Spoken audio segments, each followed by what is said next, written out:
What's good, family? Black African Power. What's good? What's happening? A well-organized lie defeats a disorganized truth every time. Woo-hoo-wee, man. Y'all already know what it is, man. God killing the house. What's good, family? Man, we're here again with that show before all the rest of the shows. Man, just to get your mind right and thinking. My thing is to raise the people to the level that high quality communities and societies have reached. There's a wealth of knowledge and information that has been transmitted from the dawn of time to now. And how we transmit that and how we understand that will put you in a place of having understanding and control over your situation. The pseudoisms, the misinformation, the religious thought process will have you smiling and have you feeling good. But in reality, the world will pass you by because the world sits on this one thing. You would say it sits on the belief in God, those who are religious, or the spiritual power force, or the one God, or the many gods, or monotheism, or polytheism, or atheism. The world doesn't actually sit on that. The world sits on food, clothing, and shelter, and protection of that. And so a good example would be the United States and how they're fighting to get Greenland. The reason they want to get Greenland is to protect its resources. They don't want Russia or other countries having that placeholder too close to the United States. Right, wrong, or indifferent. You say, well, they ain't did it yet. Of course, but you got to think forward. And so oil is essential for human beings because we made it that way. That is the resource that we use to produce. There are all kinds of byproducts from oil. It moved us into the industrial age, being able to process that, being able to get that out the ground. Okay, we're in the space age now. So it's always been about resources. Those who got the religion will control the resources in their said community until humans got to the point where they were like, start pushing back. Hold on, hold. I believe, but I don't think we should make a decision on whether we should go to war based off of where the stars align. I'm not sure. I'm not quite sure that should happen.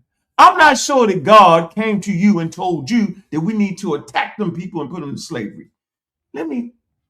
Let's do this. Well, just real quick, just give you a touch up. Hold on.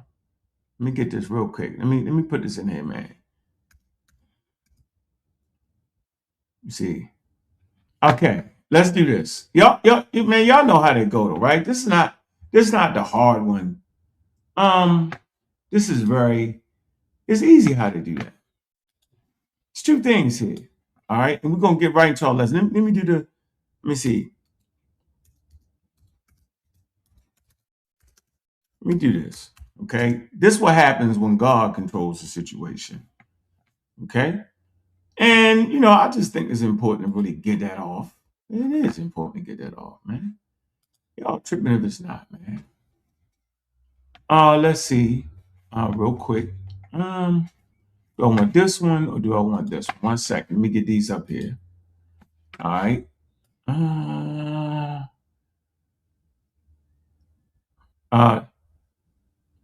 Hold on.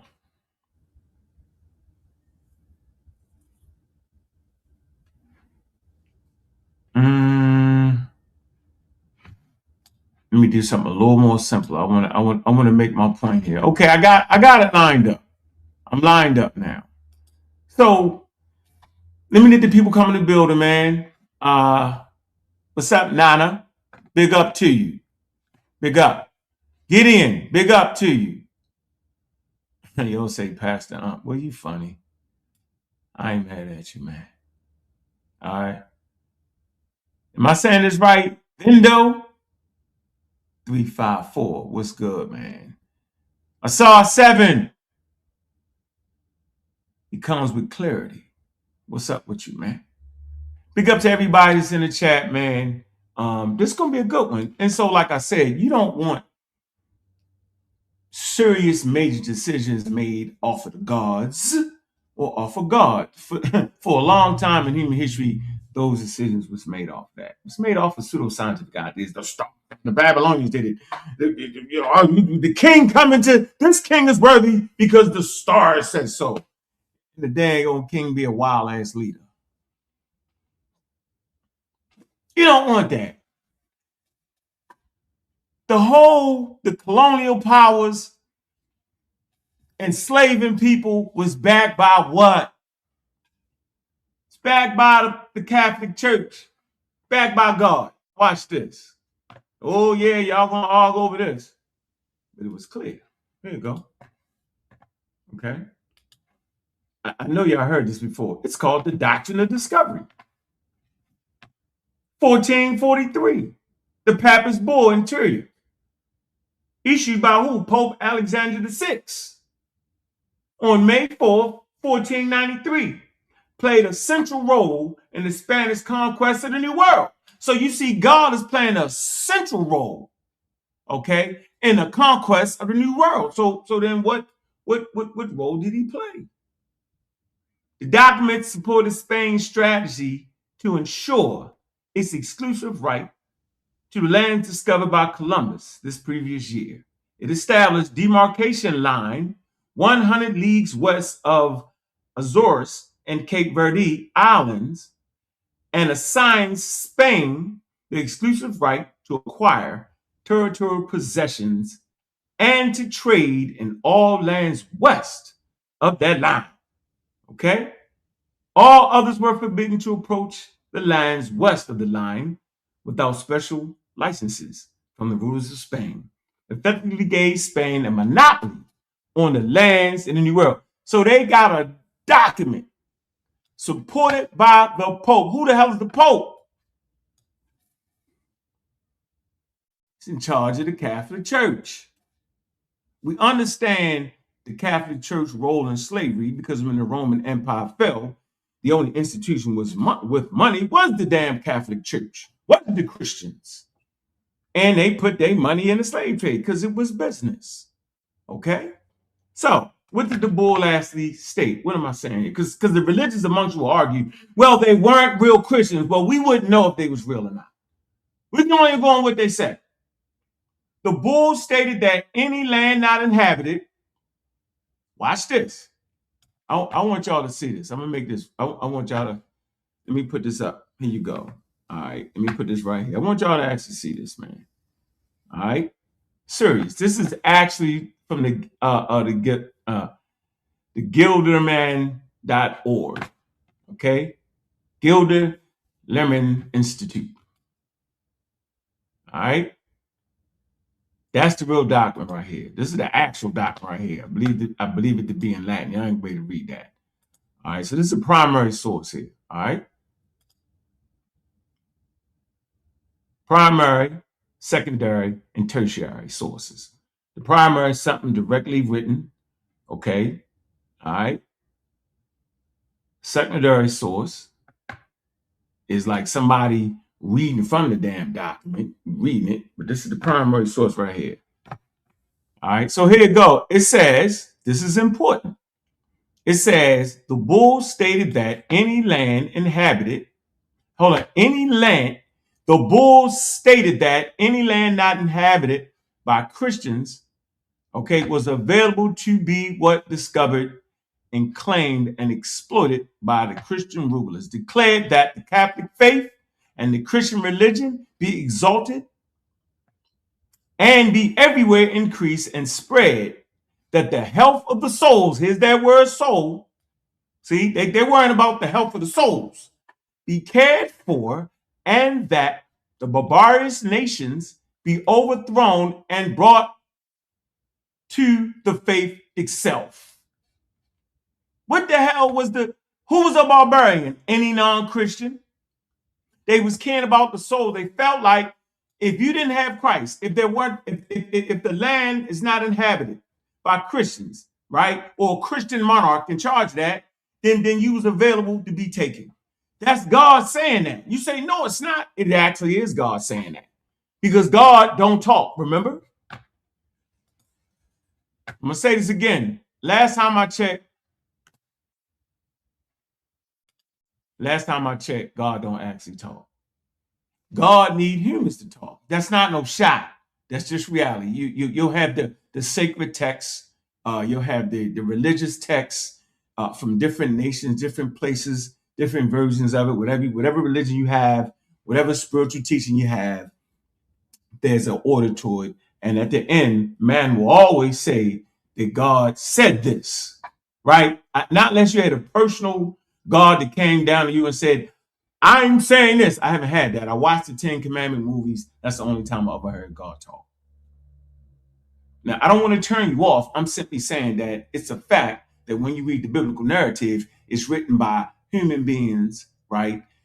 Using a human language. Depending on where you at, the Bible will reflect the human language. Okay, we know it was able to be printed because of the printing press. Gutenberg in 1440 developed the printing press. And one of the first printed Bibles was the Gutenberg Bible. And so it was the printing press and colonialism that allowed you, okay, to get the word. Oh, say we got right here, we got the Freemasons. Did I put that up? Hey, so let me see. Black Freemason. You already had that talk. Am I correct? Yeah, you already had that talk, so. Let me see. The pagan origins. You already had that. I don't know why you put that on there. Let me get that off there. Yeah. Put up. We got Sanchez coming at I believe at four something.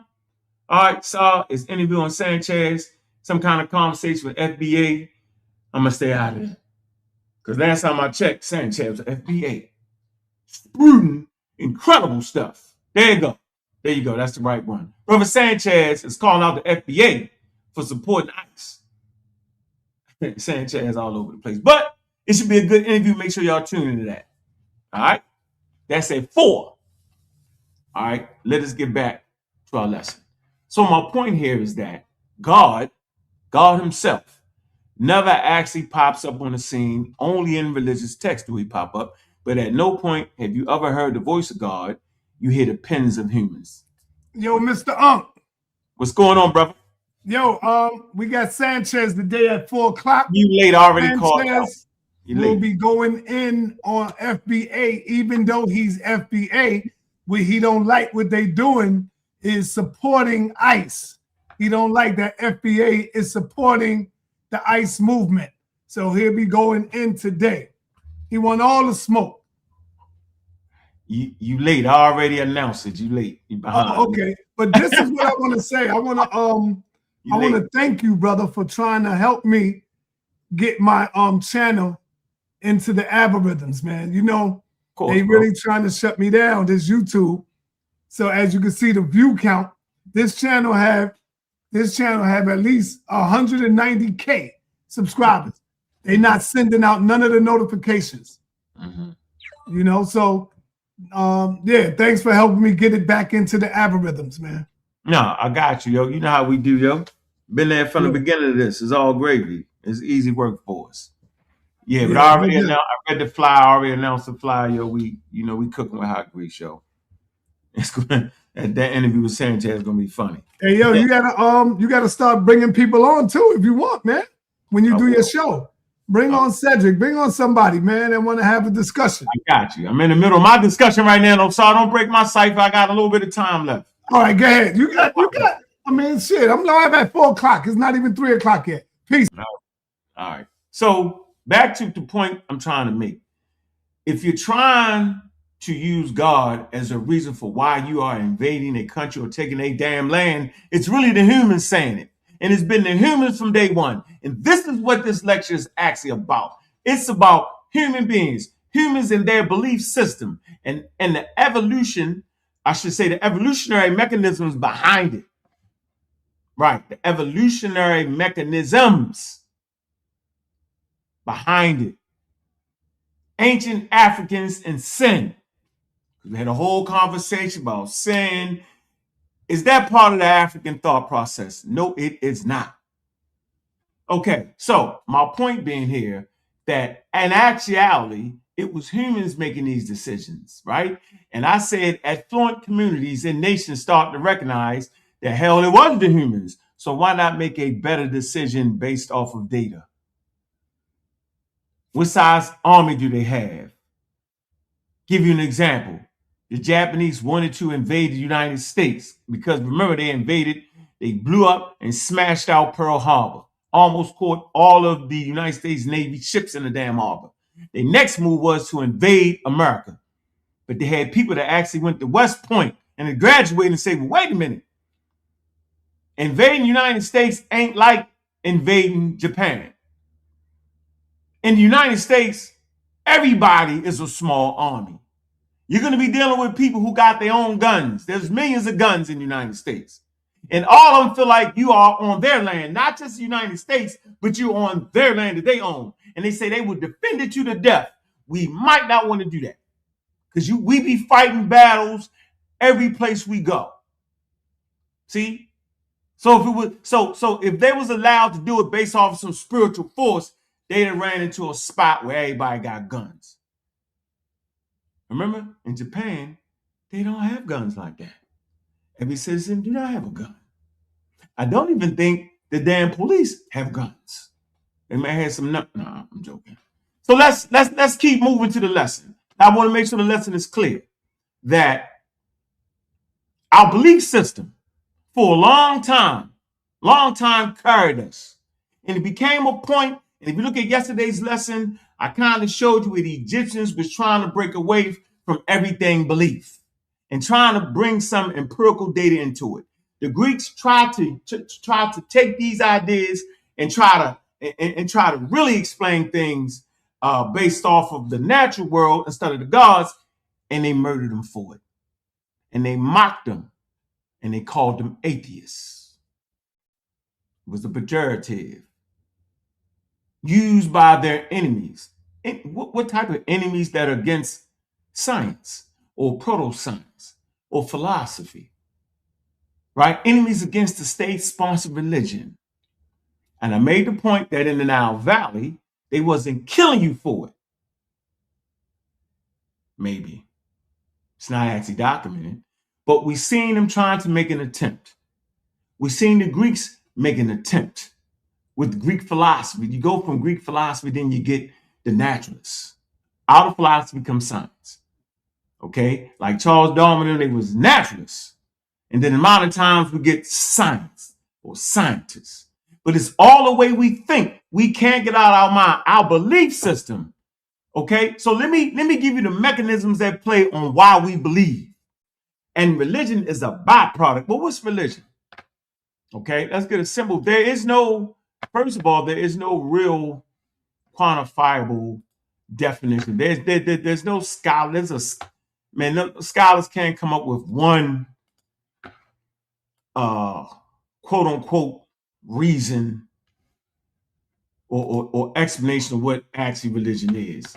But before I jump, I don't want to jump. I want to show you that based off of religion, the colonial powers had a nerve, one, to issue a papyrus bull. Y'all, I just read it. Whoever does not have a Christian motto, or if you have a fine land without Christian, you can take it, because we trying to save their souls. That's why when we have conversations over the soul, I said that's an all human idea. You don't got no soul. It was colonial powers that said, I got to save you. Imagine them trying to save your soul that you don't even have. You ain't had a soul for 350,000 years. Now, when they come, you got a soul, and they gonna save the soul. Ooh, that's a serious game right there. But you got to give it to them. They got the print and press. They mass producing that nonsense, boy. So I often wonder why we even do it. Wonder why we do it, but we do it. There's an evolutionary reason why we do it. That's why I teach evolution, so you can understand the reasons behind why you do what you do. And if you understand the reasons behind why you do what you do, you can correct it. Not just in religion, not just you can work through this world if you understand why you do what you do. Right? That's why people go to psychologists, because they help you work through why you doing what you're doing. Like, what type of trauma was it that caused you to do this, and this. There was trauma created in the slave trade, right? That's why you hear anti-intellectualism and what they're calling the conscious community. That's why I've always been on the other side of the pendulum, okay? Because people was anti-intellectual. You've seen it happen in the pandemic, and I probably just lost 50 viewers when I said that. Anti-scientific jargon, mystical thinking. Why is mystical thinking more popular, right? How come some videos can get 100,000 views and some only get 1,100 views? Because the mystical thinking videos are going to get more views because of your believing mind. Why is it that we believe, right? I just want to show you a picture of what God did. Oh, God didn't do it, humans did it. Make your mind up. Pick. Was it the humans or was it God? Which one was it? Or was it the humans? Was it God telling the humans? How do you know it wasn't God telling the humans? And how you can believe any of it? So right here, all right, the demarcation line. I can't even make this bigger. I want to try to make it bigger, but I ain't going to do a whole lot of reading because I got like about eight slides I want to slide in here real quick. And so, yeah, we talk about Pope Alexander, right? Spanish born in 1493 on May, Pope Alexander says decreed a papist bull. And I told you that already. But they drew a line down the damn map. And here it go. This is a line I want to show you. How arrogant is that God at this point? Because it ain't it ain't the God of the Native Americans, and it sure as hell ain't the God of the old world in Africa. It's a colonial powers God. And you can't change that no matter how hard you try. But this is the demarcation line. Y'all see the lines. And that line will move based off of who's in charge, right? So here it go. All right, Pope Alexander. Here you go, 1493. The Treaty of Tordesillas, 1494. Sargassos, the Treaty of Sargassos, 1529. Here are the lines they drawing. All right. So Spain had what? Portuguese. Spain. All right. Spain had the Americas. Portuguese had places in Africa. It's right there. That's arrogant as hell, ain't it? Remember, God said that by way of the Catholic Pope. Or the Pope ain't them. I can hear it now. I can hear y'all talking. I hear y'all talking. I feel you too. I'm not mad at you, but I'm just showing you how the record went, yo. It is. Well, sometimes I like to start. What's the difference between soul and consciousness? Well, first of all, the reason they write so much material on consciousness because science doesn't actually have a grasp on it, really. Right? I'll give you a basic though. Basically, it's a function that occurs from the brain, meaning you need a brain to have consciousness. I'll just stop right there. Right? So I don't put the God of the gaps just because they don't know, just because they don't got it all figured out, don't mean it's going to be some supernatural thing. And that's the hardest thing for us to understand based off of our belief system and that evolutionary mechanism behind all that. Right. A soul is a religious idea created by human beings in certain cultures. So based off of that, all people don't got a soul based off the culture. It's the cultural idea. All right. There you go. So let's move it. So we seeing how God has aligned and has ordained the Pope to tell everybody. And if you're on one side, Spain on this, you're on the other side, the Portuguese on that. Boy, they got that game down tight. Okay, so now let's move into, because we're moving quick here. All right. Let's move into today's presentation real fast. All right. Let's answer some serious questions here. All right.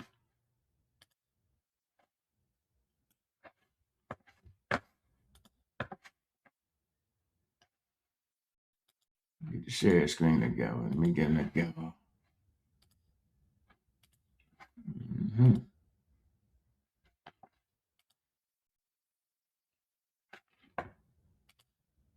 Okay.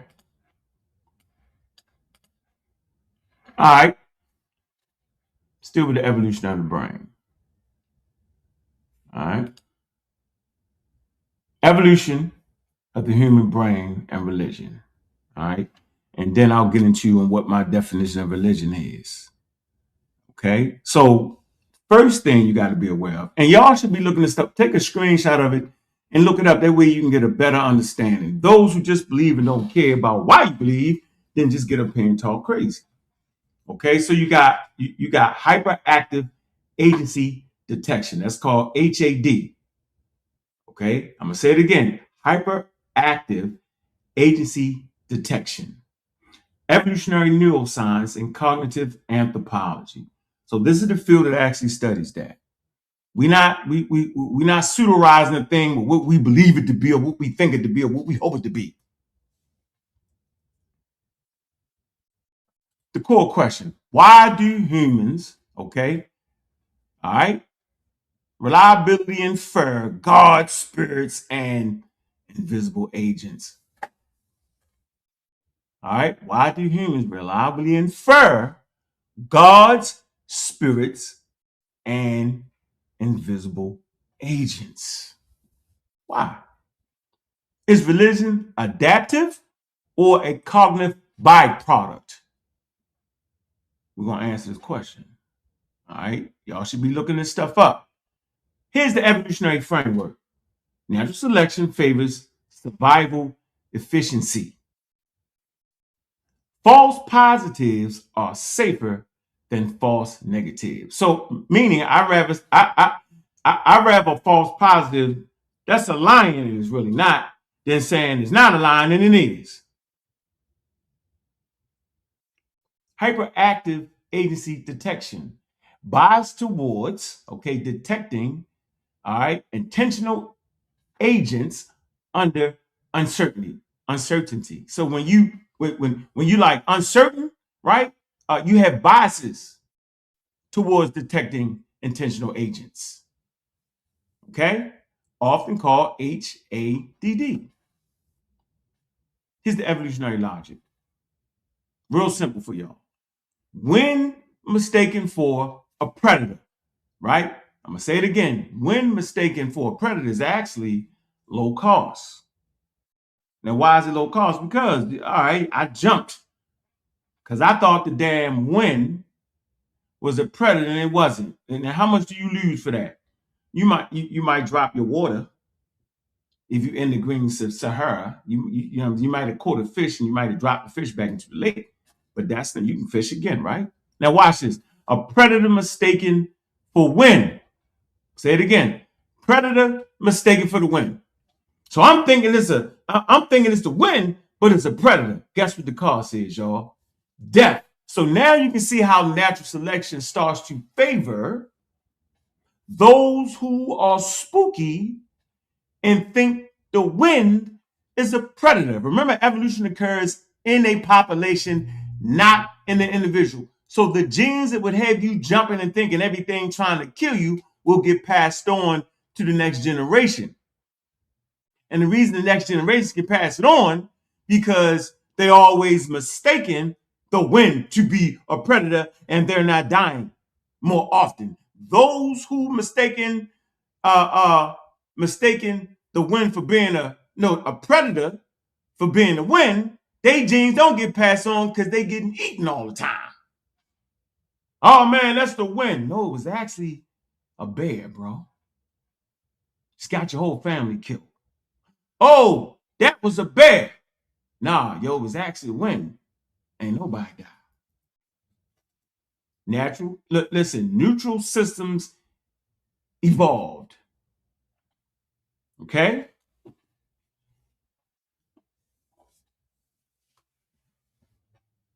Theory of the mind, pattern recognition, threat detection. Once again, amygdala, the amygdala. Theory of the mind, pattern recognition. You see patterns everywhere. You ever looked up in the sky? You might see a fire truck. You might see the face of God. You might see anything because your mind is developed to see everything. right? Start to see pattern recognition. Theory of the mind. You think you know what somebody else thinking. You ever argue with your girl? She think you know what you thinking. You ever been at work in a cubicle? You think you know what that person thinking, while that person think they know what you thinking, while the other person think they know what they thinking.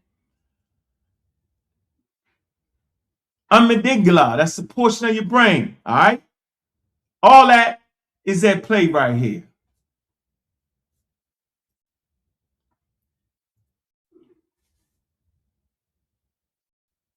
I just talked about the theory of the mind. Let me explain it. The ability to infer beliefs and intentions. Yeah, we always swear we know what the hell a person's doing based off of the way they move, right? You're looking at body language. You're looking at tonality in the voice, right? The ability to infer beliefs and intentions. Apply to unseen agents. So you apply all that to unseen agents. Give you an example. You're upstairs. You hear a window break out. You don't see it. You believe it to be a predator coming in your house. You go downstairs. It was really a tree branch. See how simple it is? But you believed it was somebody and you grabbed your gun. Now, suppose you didn't grab your gun, you went down there and it was a predator. You're in trouble, right? See? Very, very simple to understand. Basic. From agency to gods. Agency, intention, narrative, culture, and religion. See?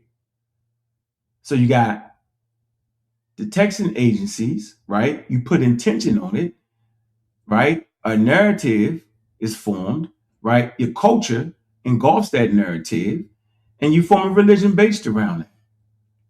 That's why you swear God inspired men to write the religious text. Right.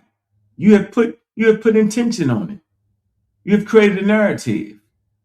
Agency coming from the evolution of the brain. Why gods persist. Invisible but intentional. Powerful but human-like. I ain't never seen a non-human-like God. Have you read the text lately? Read your religious text. God is always human-like. Morality and concerned.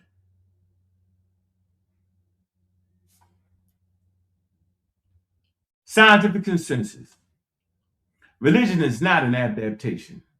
It's a cognitive byproduct.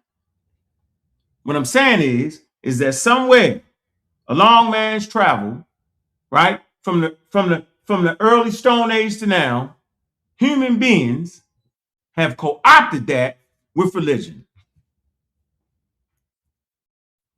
Here's your key scholars: Justin, all right, Scott, Arton, all right, and Byron. There you have it. So that's not hard to figure out right there. You take your time, relax, get the lesson. It might not soak in right now, but that's okay. All right, we all got to start from somewhere. And in actuality, what it does is it strengthens who you are. So we got to study evolution, man, because if we don't, man, we're going to be in trouble, man. Yeah, if we don't study evolution, man, we're going to be in trouble. We're going to always be pushed and prodded in directions which just are strictly beliefs.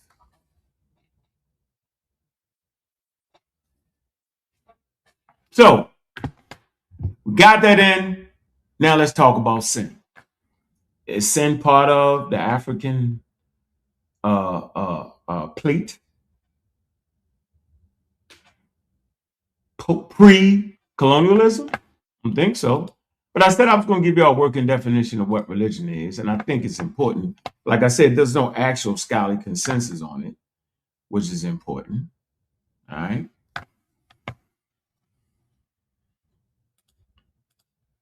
Here we go. Man, big up to you. I see local time 9, man. What's up? So let's get some working definitions, man. Most of y'all don't know what a religion is, and everybody be running. But in actuality, what is religion, yo? Right? They're, like I said, there's no scholarly consensus, so just throw your damn hat in the ring. Almost. So religion is what, y'all? It's a range of social cultural systems, right? That's interaction with different cultural systems. Social cultural systems, including what? Designated behaviors, the way you behave, the way you respond to something. That's why religion can be dangerous, because it causes you to respond in a certain way. And practices, ethics, morals, beliefs, worldview. See, religion helps shape your worldview. So if you're enslaved by an idea that claimed you didn't have a soul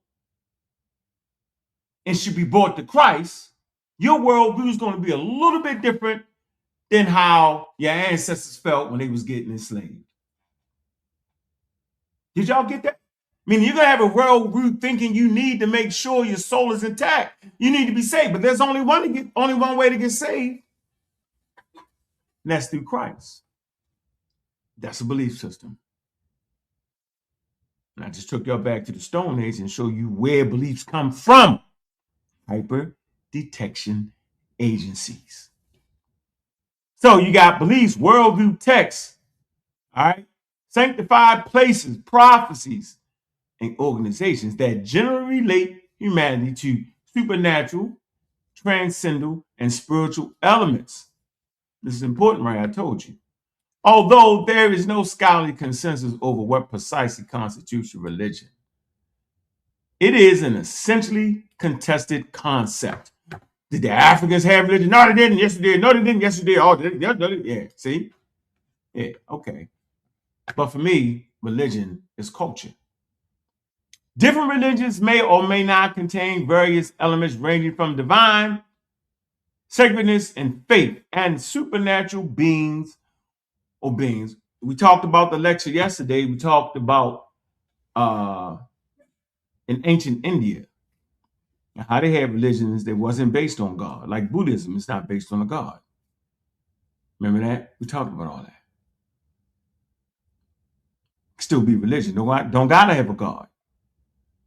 They say the origin of religious beliefs is an open question, okay, with possible explanations including awareness of individual death and a sense of community and dreams.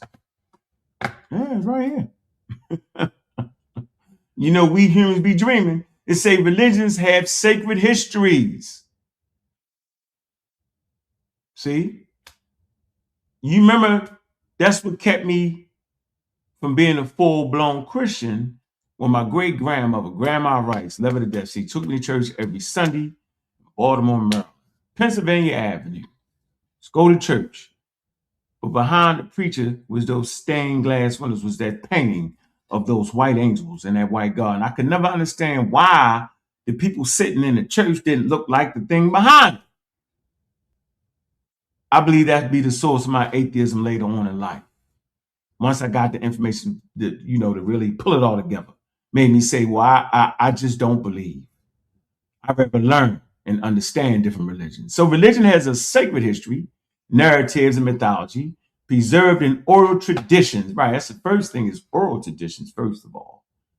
So it's amazing how God don't have one written language. My fault just has one written language, which you claim to be found in the Torah, which is ridiculous to me. Okay, sacred texts, symbols, and holy places. So what is your holy place? Is it Jerusalem? Is it certain places in Africa? Is it right here in America that you find to be a sacred place for you? That may attempt to explain the origin of life. It's a big one right here. It say the universe and other phenomenon. Trying to explain the universe and other phenomenon through your religion is par for the course. Okay? Religious practices may include rituals, sermons, all right, deities and saints, commemoration and veneration. All right, sacrifices, festivals, feasts, art, dance, music, prayer, public, all that, marriage, funerals, the whole 9 yards. So watch this. I would ask African Americans, if you consider yourself FBA or more, whatever the hell you think you is, there are estimated 10,000 distinct religions worldwide. Somebody can't seem to make up their mind, huh? 10,000 distinct religions, though nearly all of them have regionally based. Nearly all of them have regionally based, relatively small followers. Well, all religions is in a particular a region. All religions are regionally based. Christianity, what's the region? Palestine, Judea. Islam, Arabia. Hinduism, on the subcontinent of Asia. Buddhism in Asia, okay, accounts for over 77% of the world population. 92% of the world either follow one of those four religious identities as non-religious or identifies as non-religious, meaning that the vast majority of remaining religious accounts for only 8% of the population combined. And then, of course, you have your atheists, your Gnostics. Well, I said that right, your Gnostics, although many of the demographics still have various religious beliefs. So there are people in the world who do not identify with that. And the point I was making is at the source of science, right, is those who didn't believe or may have believed but had the ability to separate the two. All right. Yeah, because your religion will always get in the way of empirical data because of that hyper detection agency. All right. So, man, this is a nice lesson for y'all, man. All you gotta do, take your time, man. And, just relax. It's there for you. I'm just wanting to show you how I got there. Studied evolution. I studied how the brain evolved in the Stone Age. So we basically carrying right here Stone Age brains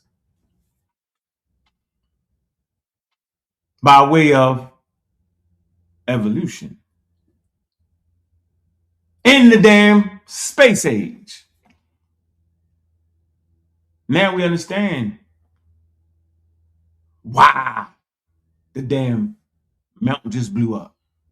It wasn't that we needed to feed the gods more, or we gave them the wrong sacrifice, because we actually believed that.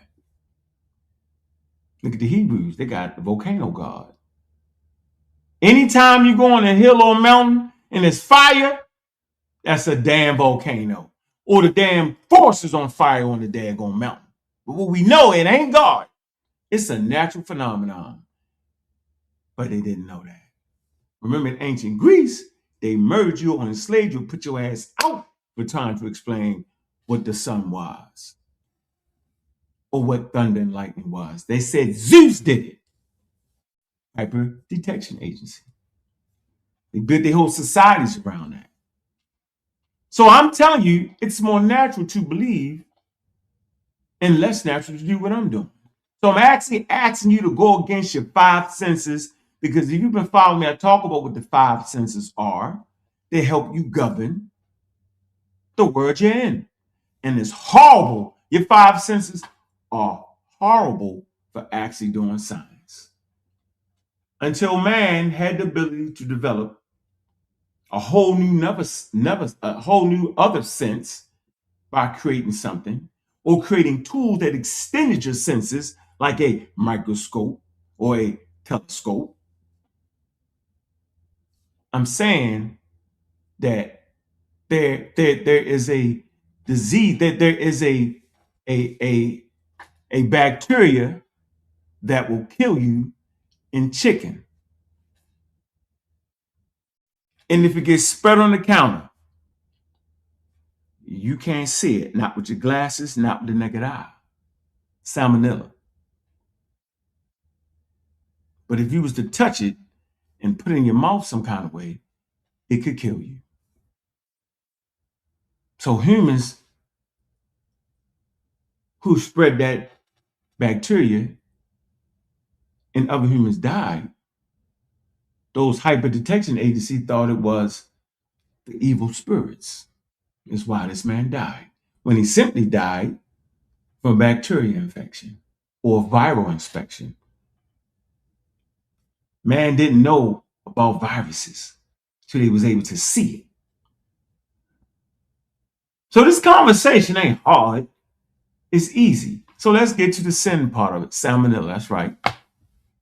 So real quick, let's get to the sin portion of this. Let me see where I'm at on the time, man, because I know too much reading to get you out of there. 48 minutes into it. I hope y'all not bored, man. I hope y'all enjoying it, man. Let's do something, man. Hit the daggone Cash App, man. Let me see how much love I got so far, man. Show some love, man. You don't gotta do much. Just show some love, man. The link is actually pinned in the video, I believe. No, it ain't. Hold on. Let me drop that link, man, real quick. Drop the link. Because we're working. And no man should work for free, huh? Why? Because it's about resources. The time you spend doing absolutely nothing is the time you spend away from compiling resources. Food, clothing, shelter. All right? It ain't about the talk. It's about the work. Just the Cash App link. I'm going to drop it again. Show some love.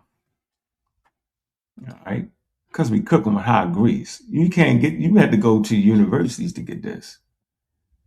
Matter of fact, I suggest you check your local university for the information I just brought out. And if they got to look like you, and find somebody to look like you. All right? They know what the hell they talking about. Okay? And so we're going to talk about, did pre-colonial African societies or Bantu societies have the concept of sin? Now we know Easy Bands came on here with the ridiculous notion that they did. Okay? You sure did, didn't they? All right.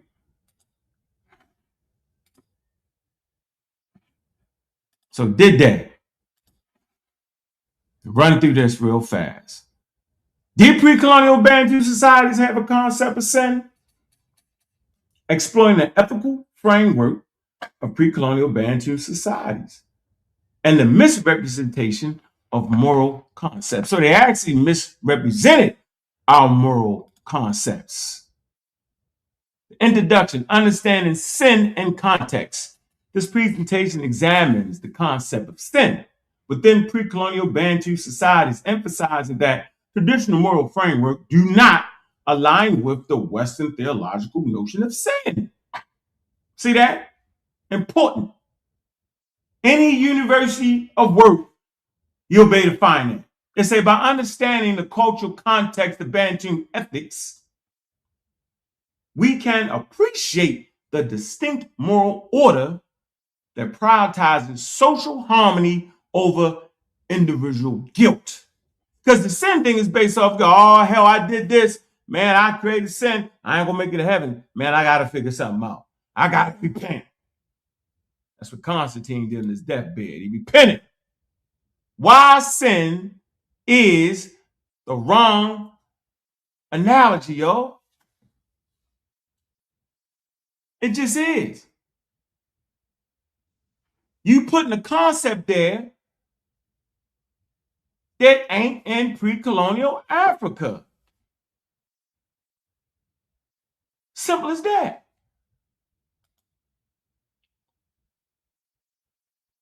The foundation of sin, the theoretical. So remember in that conversation I had the other day, I was talking about anthropology and how they want to see it differently these days. They want to see it through the eyes of the indigenous people. And with certain Christians, they couldn't get that. So in anthropology, the concept of sin is deeply linked with the existence of, watch this, a law-given deity. Look, and the associated divine commandments. This framework is inherently involves individual guilt and moral transgression against a higher power. Ain't that how they came? Have you read the Torah lately? How about the New Testament?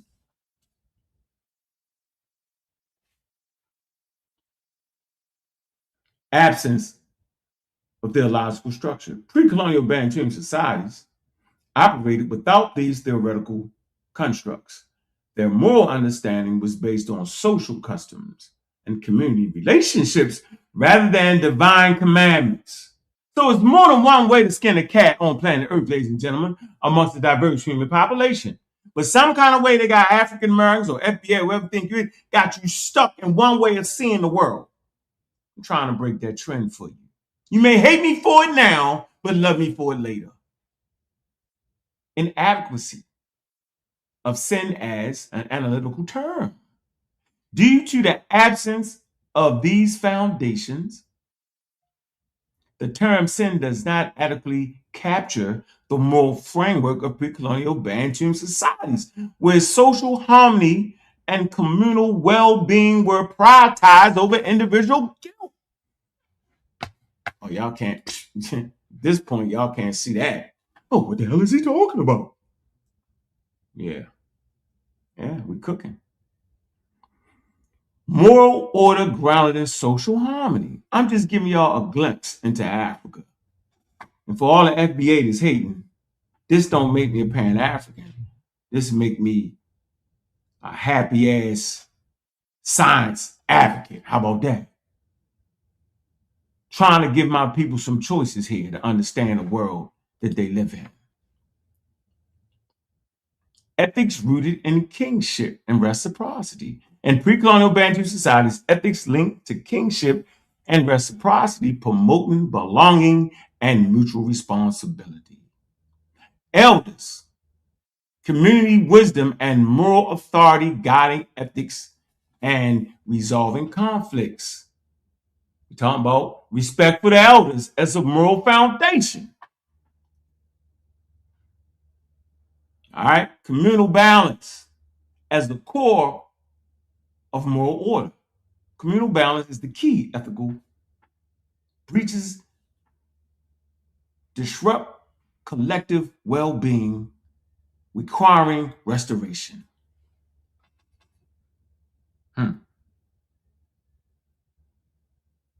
Misfortune as a moral feedback. Illness, infertility as a sign of imbalance. In pre-colonial Bantu societies, misfortune, indicated community imbalances, promoting a reflection of actions and relations. Well, they didn't understand. They didn't have the scientific understanding of viruses, but they felt like it was imbalance.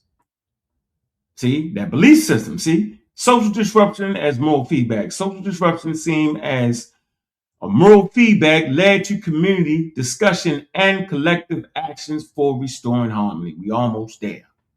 Actions of eternal damnation or inherited guilt. Man is born into sin. Thus, you must accept Jesus Christ because he died for your sins, right? Bantu beliefs, no eternal damnation, you're not going to hell, or inherited guilt. Misfortune's opportunity for self-examination and community restoration. Ancestors as the moral regulators.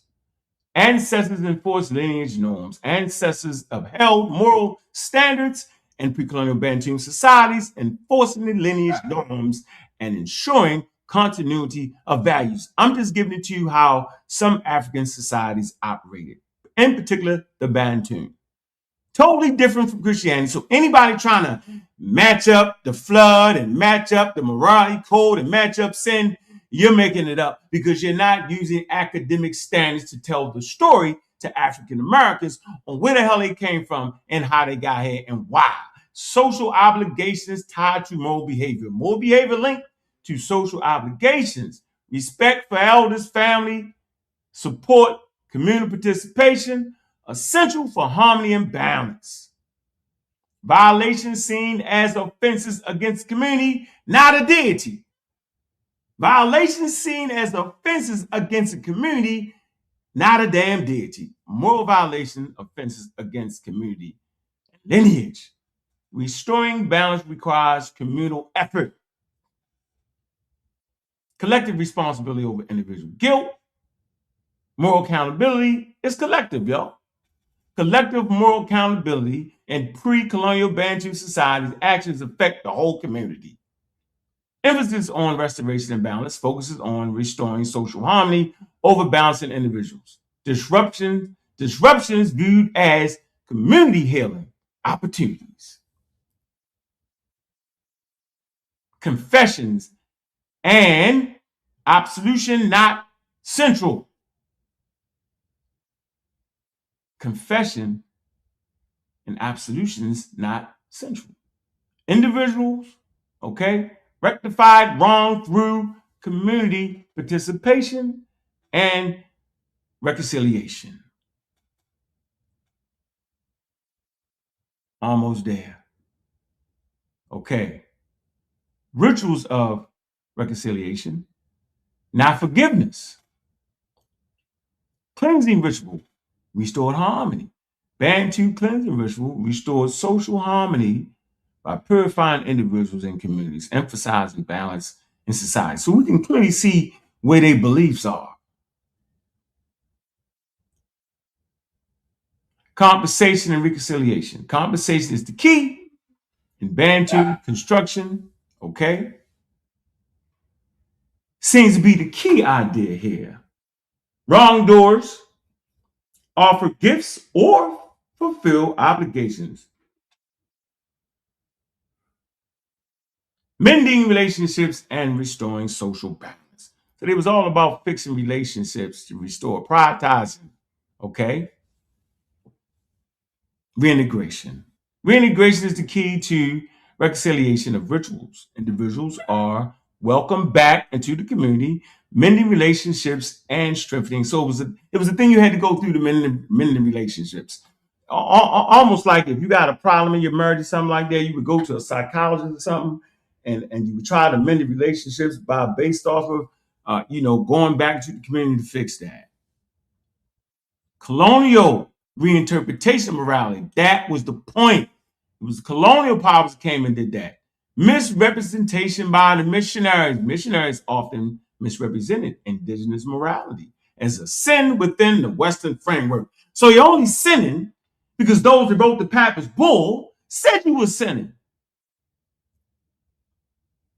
Foreign guilt-based theology. This new theological framework introduced ideas of guilt and individual moral transgression, which was alien to Bantu society norms, emphasizes community and social harmony instead. Y'all run around following religion just totally against the framework you came out of. Anthropological critique. Remember, we study this thing through anthropology, which is the study of culture. Contemporary anthropologists critique this colonial reinterpretation, recognizing it as a distortion that overlooks the unique moral frameworks of Bantu societies, which were rooted in social and communal relationships. So Christianity, Islam, Judaism, or any other religion ain't no more moral than any other religion. It's based off of the social cultural system that forms a framework on what they feel to be moral and what they seem to be not. Here's your sources. Selected academic sources for further reading, ladies and gentlemen. So there you go. So now that we did that, now we open up the damn lines. Here we go. Man, I hope y'all enjoyed that, man. That's just a basic presentation to get us where we need to be at, man.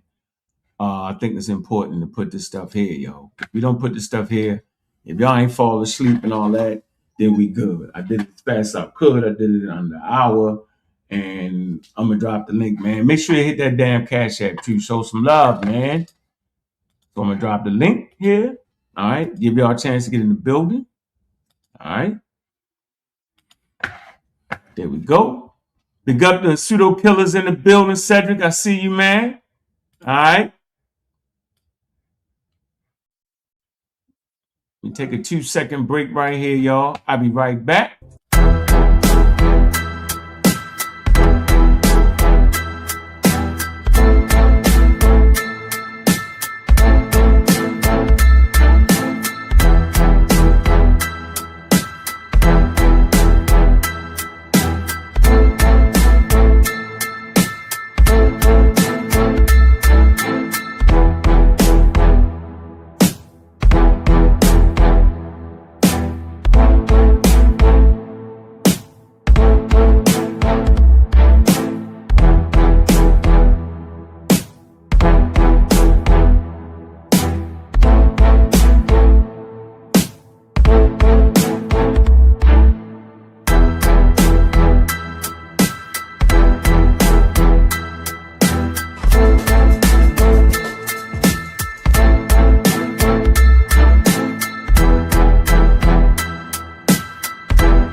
All right, we back, man. Hey, yo, real quick. What's you up? ain't got to stop, man. You can keep going as long as you want. Oh, okay. All right. No, I ain't stopping. I took a break. Because I remember I said I was going live at 4 o'clock. So what? Keep going. All right.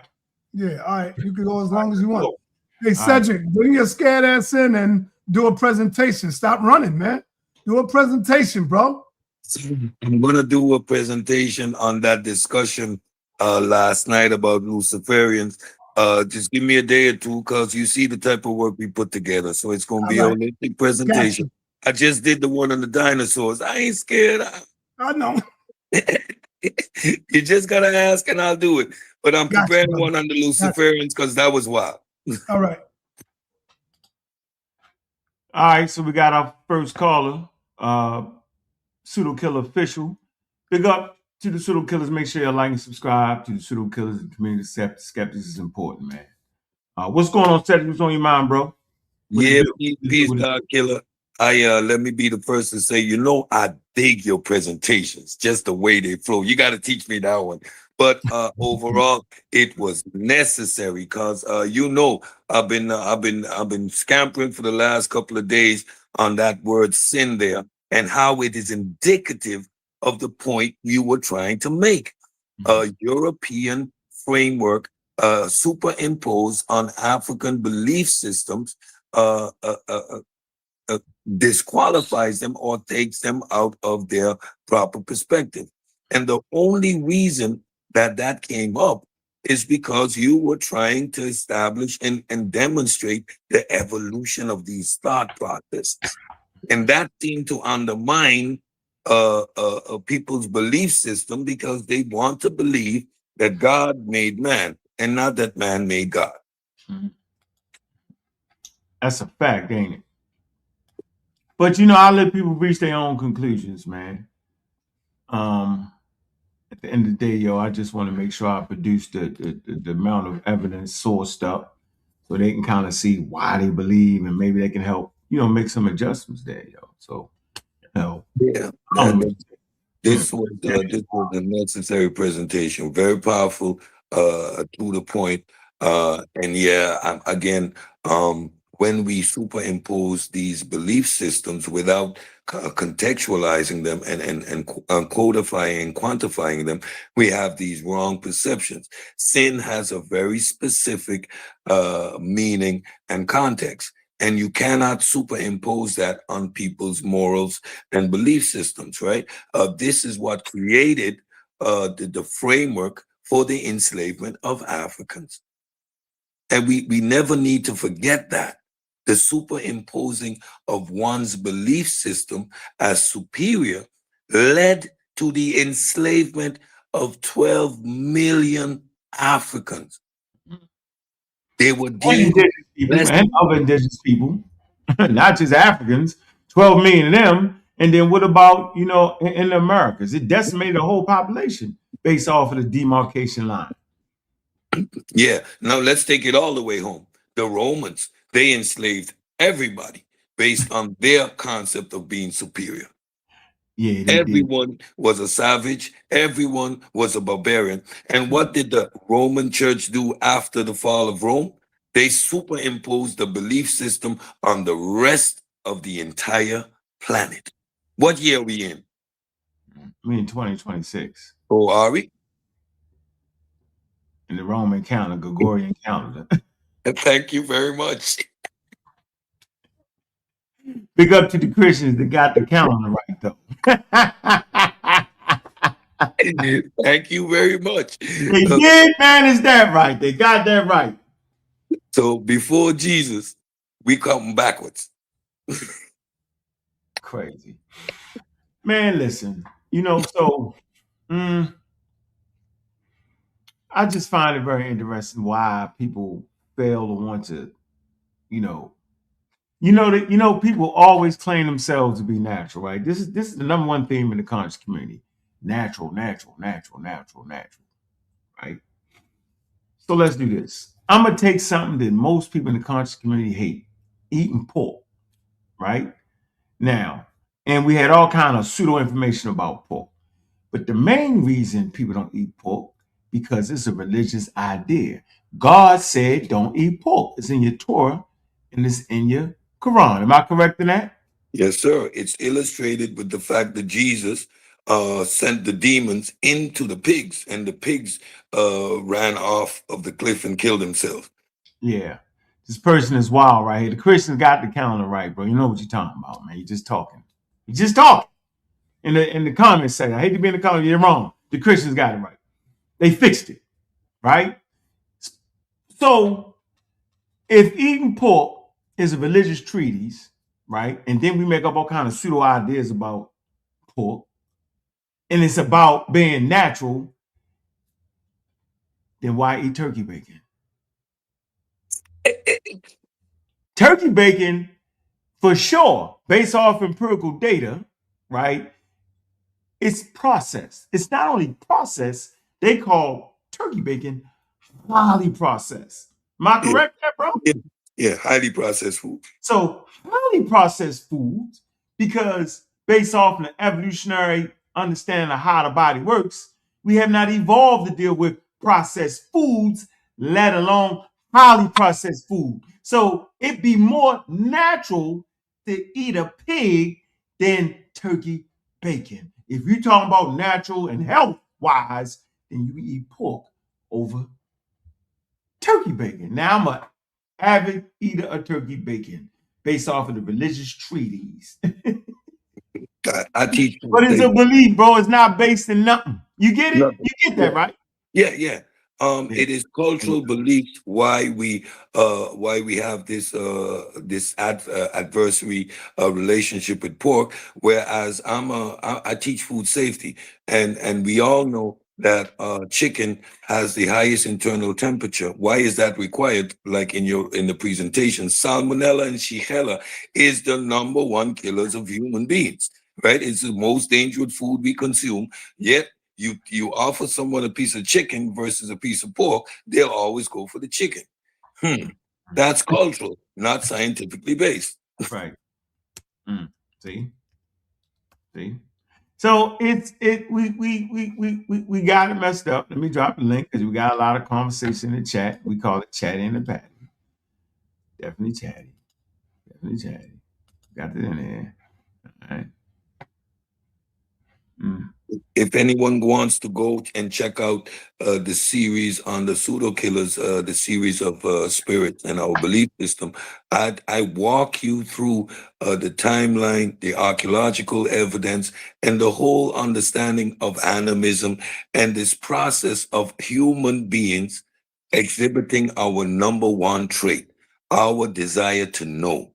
Right. And we see the evolution of these concepts and where we are today in terms of how we understand and engage with the natural world. We want to be natural, right? But the Egyptians, they understood that if they were forced to drink from the Nile because of a year of drought and they weren't able to produce sufficient barley or the wells went dry, they understood the risk of drinking from the Nile. People would die. So barley became a staple crop because that helped them produce not only bread, but beer. Because drinking beer means you lived. Right. Yeah, they had the antibiotic beer. I know the Egyptians had it, the Nubians had it. Yep.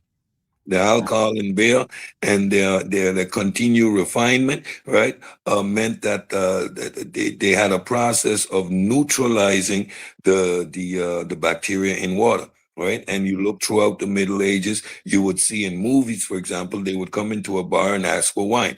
What it is, it's watered down. It's wine, concentrated wine added to water to prevent illness from drinking the water, because even though they knew how to produce fire, the concept of boiling water to kill bacteria didn't exist.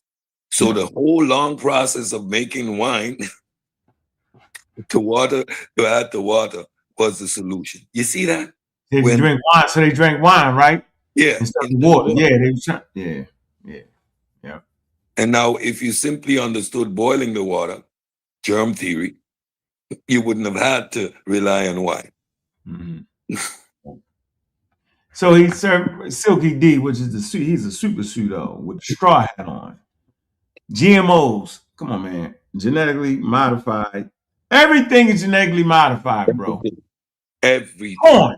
You couldn't eat corn. As a matter of fact, if you go to your natural a whole food market and take a look at all the fresh vegetables that you think is, and look at that, and then put a date and run the calendar back, you won't have none of that stuff in the store. Go back to the Native Americans, yo. The corn wasn't that. You couldn't eat it. It was about this big. You couldn't eat it. They had it genetically modified by mixing strands with strands to get the best desired result. So humans have been genetically modifying food since the advent of farming.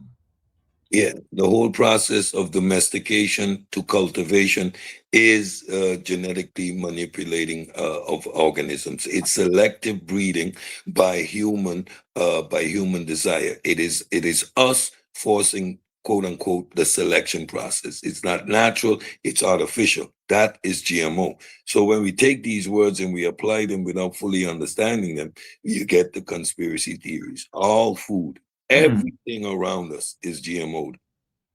I want to answer a question in the chat there. I want you to read this for me because they talking crazy about the calendar. They don't know. They all stuck in the Nile Valley somewhere for no reason.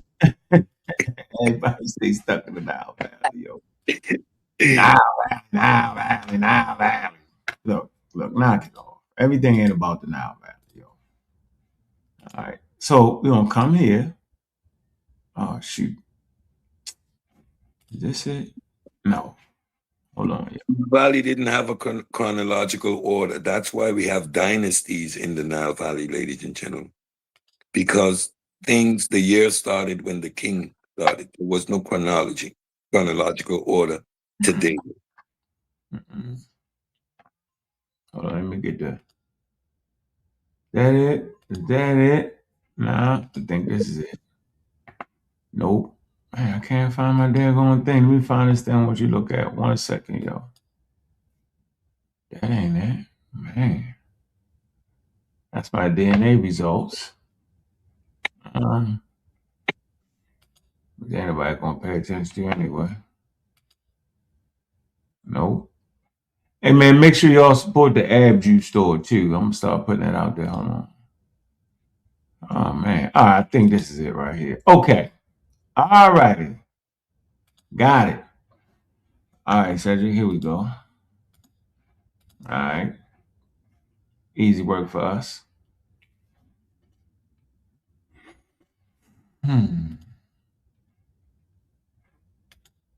All right, here we go. Okay, can you see it? It ain't showing yet. All right, hold on. Let me make it the whole screen. All right, so put some work on their head. Let me get the Silky D off there.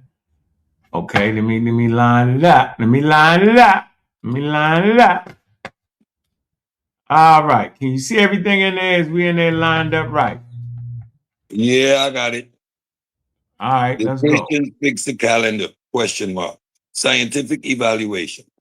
This document evaluates whether the Gregorian calendar reform constitute manipulation or a technical correction using historical and astronomical evidence. Claim: Christians invented the calendar. False. False. There you go. Christians adjusted the calendar. True. Reform was theological. Nope. Reform was astronomical. Yes. Conclusion: the Gregorian calendar reform was a scientific correction of accumulated solar drift inherited from the Roman Julian calendar. It was not a theological manipulation of time, but an application of observable astronomy and mathematics. There you go. So if you got something better than that, then holler at us. Yeah, because right now we're not listening to you. Yeah, we're not paying. Yeah, we're not. Yeah, we just took the comment out of context. Yep. See, he went back to the Nile Valley. Yeah, we weren't even talking about who invented. We talking about who made the corrections on it, and it ain't had nothing to do with their religion. See, everything. It had nothing to do with their religion. What I was illustrating is the globalization of this force called Christianity, right? Because we all engage in the same rhetoric. We all acknowledge universally 2026 as the year we're in, the year of the Lord. Dominus. Man, it's a real interesting thing. So that conversation, I want to take everybody back to how humans believed and how it was an evolutionary advantage by means of natural selection on why we believe things, right? I talked about the false positive and negative. We talked about them things, man. These are the conversations that we have in our server on a regular basis there, bro. So, we up for that challenge. That's why we always beating people down to the ground. I mean, look at the natural world. Imagine yourself within the natural world. Would you behave any different than the deer? What'd you say? Would you, as a human being, behave any different than the average deer if you were exposed to the elements and living outside? You see, our comfort that we created as modern human beings have allowed us to subdue a lot of that hyperactive detection agency because of the comfort of our environment. Yet, if something bangs on that door, I'm a spook out. But we don't walk in the streets freaking out like an antelope or a deer anymore because of the society we've created.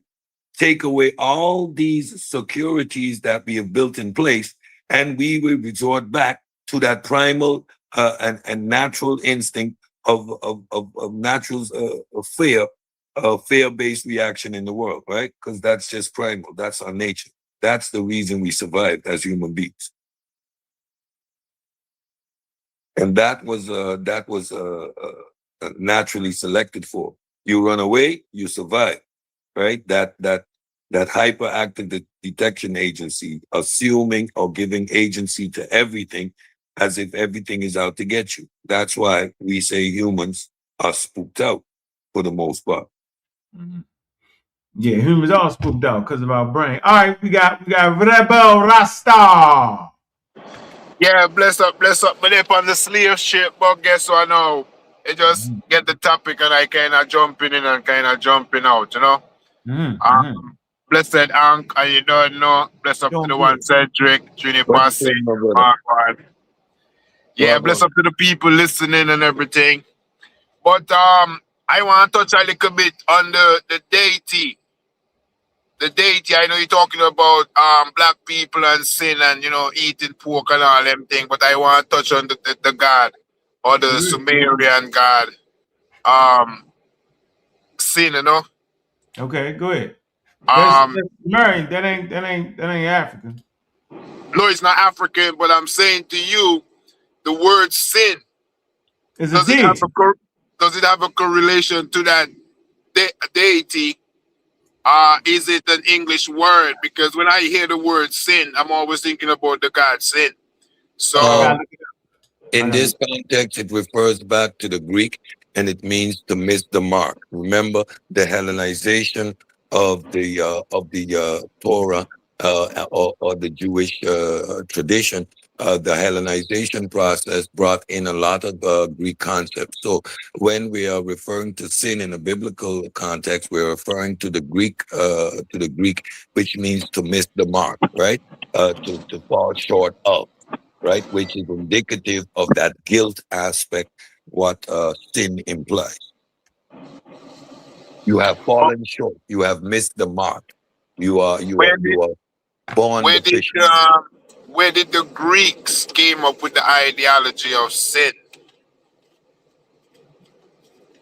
I don't know that. Because they don't got nothing. I looked it up. They don't got nothing to do with that. Okay, cool. Because I was just trying to make a connection. Yeah, linguistically and all that don't actually have nothing to do with it. It actually don't. Let's see. Nana, also written as sin, S-I-N, or Nana, N-A, or Nana, okay, was a Mesopotamian lunar deity, worshiped primarily at Or, right? Okay, associated with the moon, timekeeping, counting, divine wisdom. Okay, what does sin mean in Christianity? Christianity, we just went through that. Moral, ethical concept, not a deity. Hebrew, to miss the mark. That's what Cedric said. Greek, moral failure or error. Latin, presicatium. Okay, these words describe human action, not a divine being. Christian theology centers on moral transgression relative to God. All right, articulated in texts associated with figures such as Jesus Christ, not borrowed from deity. So the overall conclusion is no, that would be false. Yep. I know people push that though. All right, then give thanks for the answer, Cedric. You don't know, bless up yourself. I dipping out and you don't know enough love to the house of consciousness, you know. All right, man. Pick up, man. Thanks for that support, man. We're gonna drop that. All right, brother. Good question, though. Yeah. I like the opportunity to highlight that. Mm-hmm. All right. What's up, Sabio? What's good with you? Sabio. What's up, y'all? Just listening in. Y'all on point with this concept of sin and things like that. Mm-hmm. And it's crazy, like I was saying in the Discord. How can we take a European or Greek concept and force it on the whole continent of Africa? Well, that's part of the deal. You always the new always overtake the old, yo. You know how that go, right? That's basic. All right. What's up, God Energy? What's good there, brother? What's good, brother? Well, you the only one I ain't had a chance to actually talk to one-on-one. I caught your other brother and I got that one-on-one action with him. What's good with you, man? Nothing much. Caught most of your presentation. I like what you was getting into with the development of humans and our progression into these philosophies, cultures, and theologies. Yeah. There was a book that I was reading called Sapiens, that was talking about the cognitive revolution, and it was around the same time where we see the Venus statues show up. What is it called? The Steinberg lion man, right? That figure that's the body of a man, head of a lion. So the humans since around 300,000, 250,000 BCE, we've been anatomically Homo sapiens sapien. But at around the time of the cognitive revolution, for some reason, we started doing more of this symbolic thought. You know what I mean? Producing the Venus statues and stuff like that. And from there, that's what led us down the progression to get to the development that you were talking about. So it's just interesting what they were speculating could have been introduced to Homo sapiens sapiens around that time to spark this path that you illuminated tonight. Yeah, I mean that's hypothesis is the consumption of meat. I don't know what the actual hypothesis name is, but it is speculation that the consumption of meat led to the further cognitive development of the human brain, leading to symbolic thought, etc., etc. Here's the line you talked about right here. Yes, sir. Yeah, the Stadelberg line, or however you pronounce it. Stadel Cave. The Stadel Cave. There you go. Yeah. Yeah, but they had evidence for humans using fire and cooking for a while, right? So they had speculated that the nutrients, being able to take in nutrients more dense from cooking the meat, killing the parasites.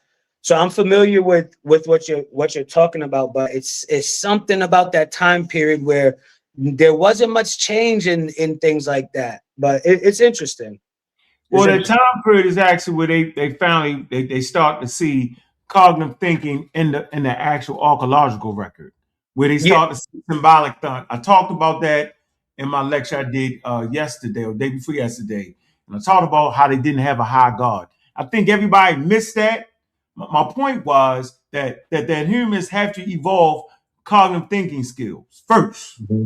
Symbolic thinking, you have to take the symbols, right? There's certain, you got to start understand a little bit about a rudimentary proto-chemistry, meaning you got to start breaking okra down, right? Yeah. Mix it with the broken down okra, and then you start to draw. And I talked about how they start off with stick figures. This is all development. I talked about how me as I'm an artist, right? A visual artist. And so you don't just dive out of nowhere and start building and start drawing an anatomically correct human. You ain't gonna be able to do it. You start like the babies. The babies start off with stick figures. See?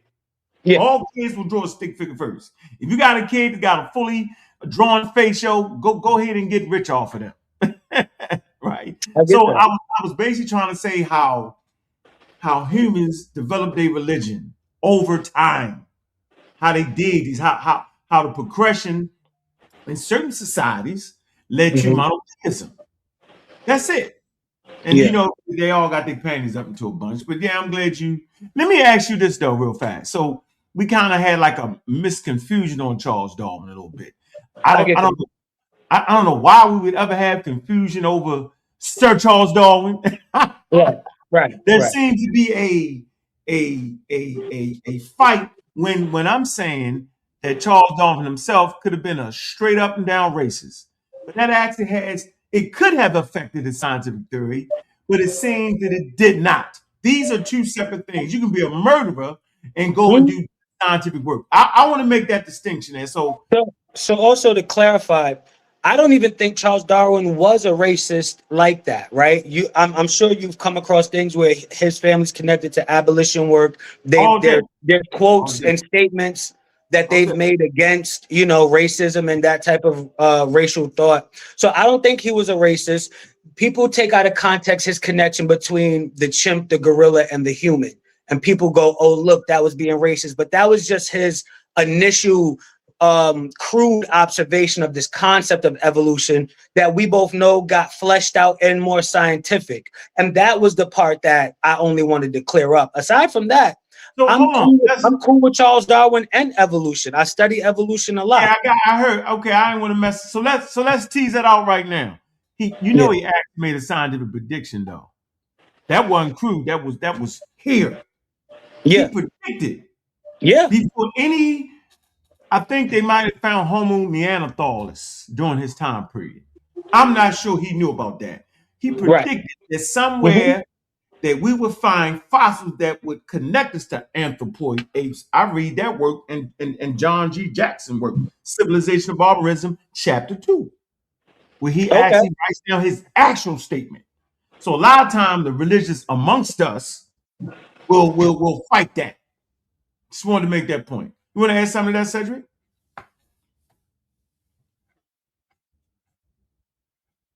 So I actually have John G. Jackson. Oh, my bad. Go ahead, brother. No, go ahead, John. The prediction. So people, his hypothesis was based on his observations, right? The finches, all that work. So he developed this idea, natural selection. Now, in retrospect, he's saying, if my hypothesis is correct, eventually we are going to find the connection between all these species found on the African continent. He had no evidence of it, and that is what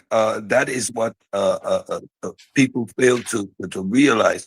The prediction part, the prediction coming into fruition or actually being established, it what solidifies the hypothesis into a complete theory, right? That prediction. I agree.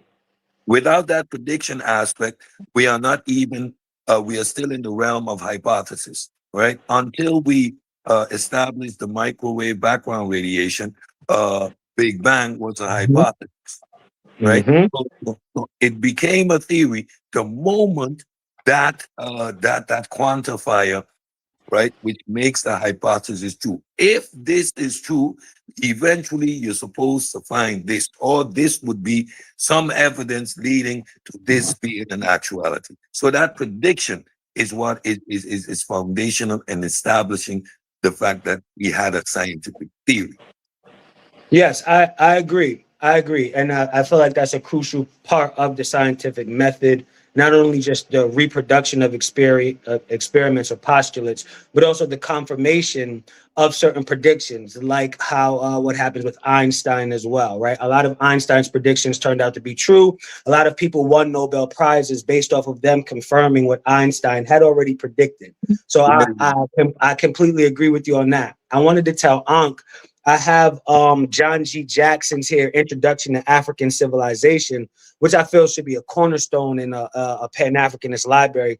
And he goes into actually the history of the discovery of these hominin species, going all the way from Kenya Pithecus all the way up to others. So I do think John G. Jackson, like you mentioned, is a great source on this topic. And I do think people, especially Pan-Africanists, should really get into evolution, should really get into the science of the hominin species to give a more foundational base for the out of Africa things that we talk about.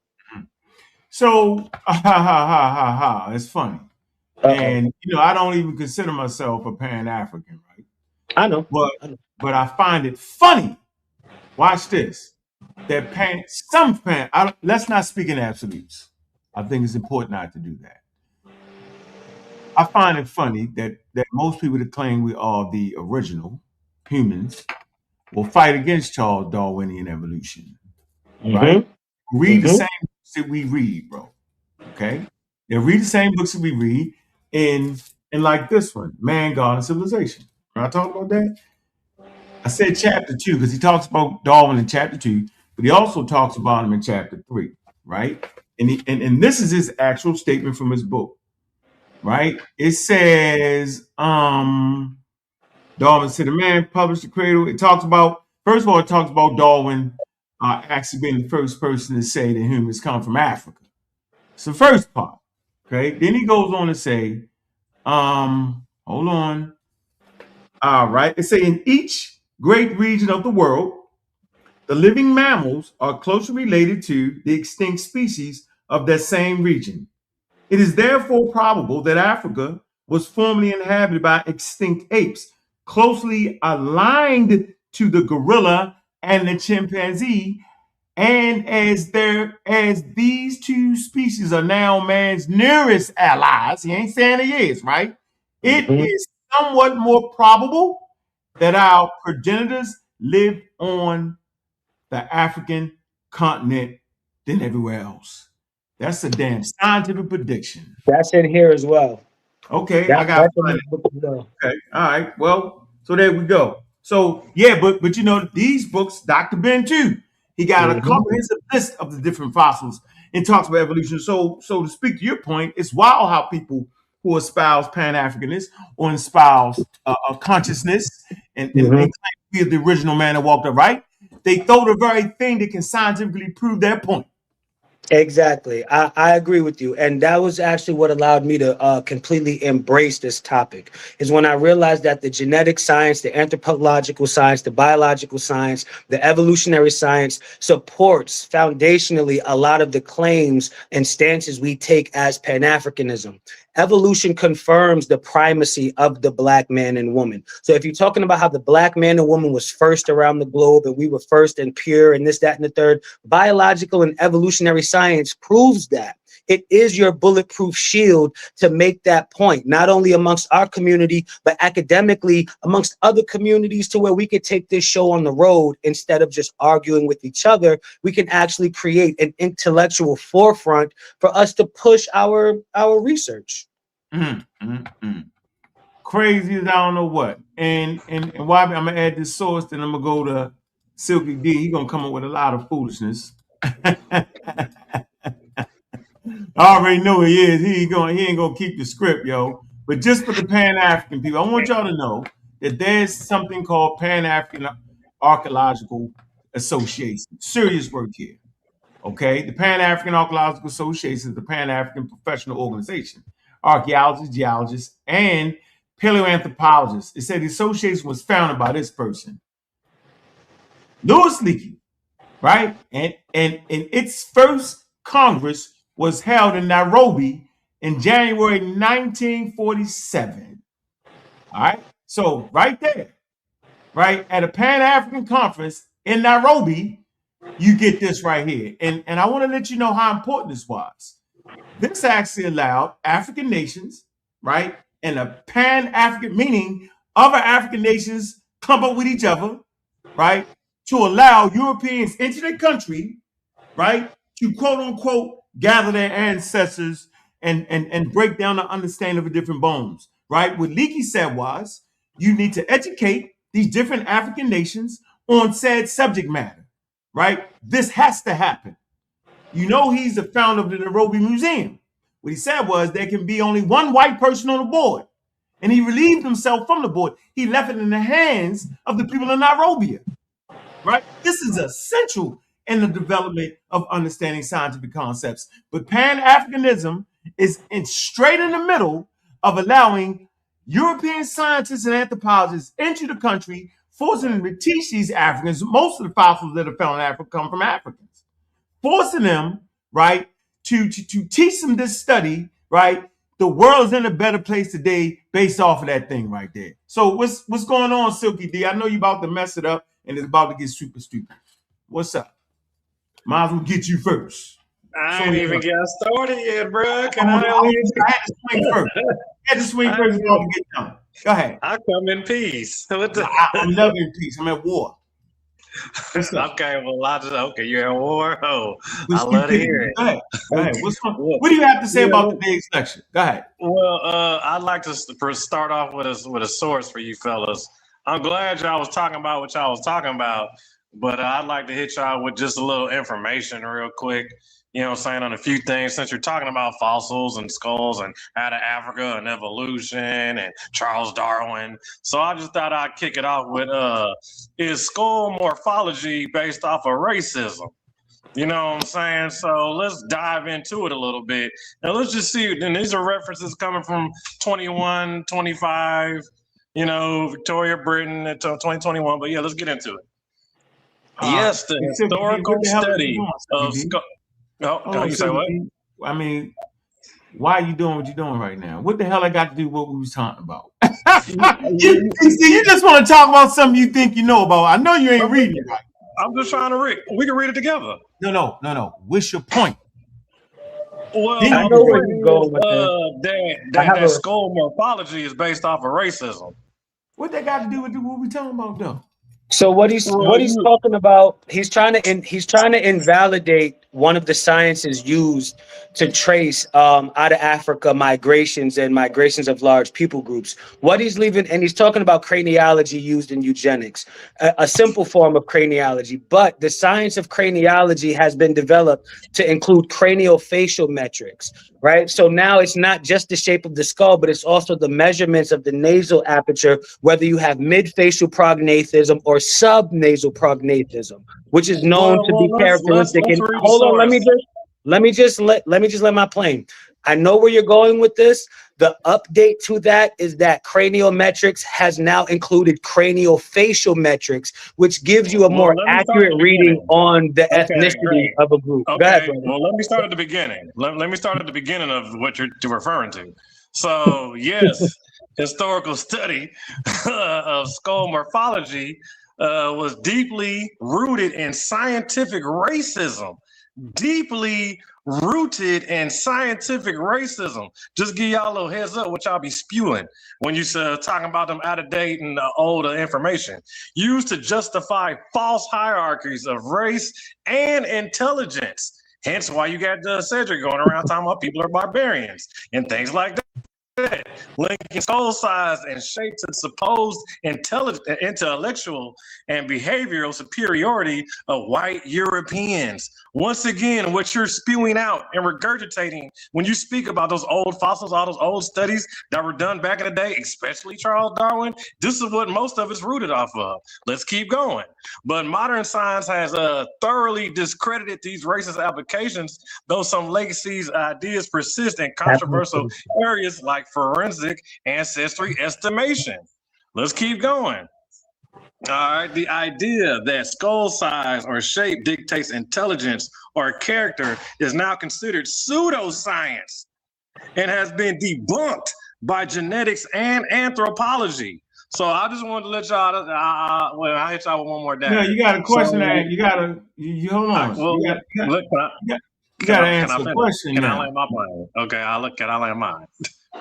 No, you ain't. Your plane ain't even flying. The shit ain't flying. You're actually dragging a fake plane across the savannah. But go ahead. You don't think the people need to know about this? You don't think the people need to know that skull morphology is deeply rooted in racism? You don't think they need to know that the old anthropologists and the paleontologists, you don't think that they should know about this? We already know that. Of course, brother.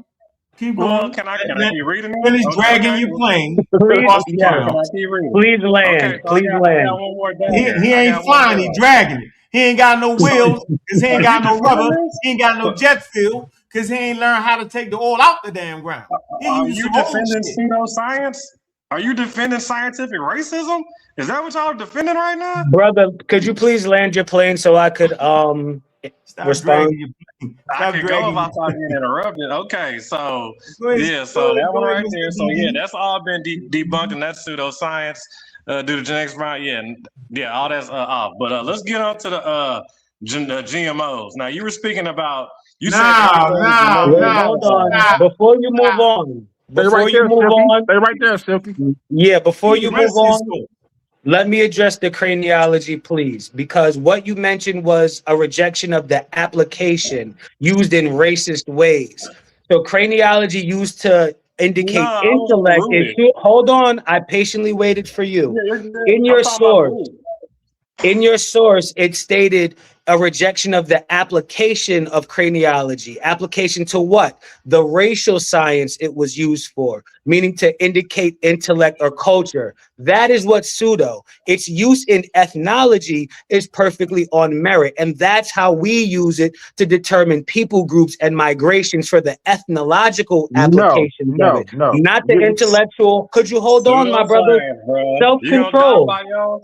Could you please? No, that was me. That was King Jake interjecting, but could we please use self-control? Just let me land my plane. Could we please use self-control? Thank you. Thank you. So in the use of it in an ethnological way, it's perfectly on merit. The dolichocephaly, the brachycephalic, the kumbocephalic, mixed with the craniofacial metrics, even down to the hip bones of a woman who has to push out these skull shapes. So it's not just the skull, the diaphragm of a woman that has to push out a dolichocephalic skull shape, the diaphragm of a woman that has to push out a kumbocephalic skull shape, they match those skull shapes. So in the use of ethnology, you can correlate the bone analysis, the osteological analysis from head to toe. So it's, you can't just take, hold on, I'm gonna land my plane with this. You can't just take the cranial metrics alone. No. In racial science, it's completely pseudo. But in the science of ethnology, craniofacial metrics and osteological metrics are still very valid sciences. My point I'm landing with this. To date, hold on. To date, the Jebel Erud findings in Morocco, they used electron spin resonance, which had nothing to do with craniometrics. So also, they used thermoluminescence, and they did that off the spear tips. Can I ask the brother guy interview just one question, please? Just one question. No, you can't jump in like that. And that's anatomically modern humans. So hold on for a minute. I'm gonna give it to you very, very simple. Just like scientific racism was a thing, science overturned the scientific racism. Just like there was a pseudoscientific activity called craniometrics, science overturned that, and they have added to the field now. They have made the adjustments. That's why we mess with science. If it was based off religious thought, we'd be doing the same thing. What he's actually doing is he's misapplying a pseudoscientific idea in modern times, which they do not subscribe to. This, my man, is called your goddamn scamming our intellectual real estate between our brains. You're scamming. And you're scamming because you won't tell the truth. And I'm gonna put you down here. You're scamming because you won't tell the truth. The truth would be, yes, it was a pseudoscientific idea, but they have made adjustments to that pseudoscientific idea. They no longer use the pseudoscientific ideas. They use the scientific ideas. Scientific racism was absolutely a thing. But Charles Darwin's theory of evolution absolutely went totally against the scientific racism. So I don't know what the hell y'all be talking about, but the pseudos got one thing in common. They always go back to the old thing and don't deal with the updated thing. This, my man, is called pseudoscience, and you're scamming. So we'll move forward. Go ahead, King J. Appreciate that, and you laid it out pretty well. But to the brother God Energy, just came up real quick. I just want to when I ask you the question, I just want to see your response. I have two questions. The first one is simple. Can you, by looking at a skeleton, determine the race of that skeleton? By looking at can you do that? Also, the nasal width, right, of a person, is that determined by the ethnicity of the person or by the geographical environment that person lives in? Go. King J, I appreciate your presence on the panel. That was an excellent question. That was the question to ask to move forward in the conversation. So even though it was posed as a question, the question alone indicates your acumen and intellect. So thank you, brother, for that question. So, because the nose, in art history, the Hittite nose is what's known as an ethnic marker. So in history, in art history, archaeological history, it is specifically the nose that you mentioned that is used to determine Indo-European peoples versus non-Indo-European peoples such as Semites. So it's also used to, it's called the Hittite nose. You can look it up. It's what's known as an ethnic marker. Now you're going to scientific racism now. Could you hold on?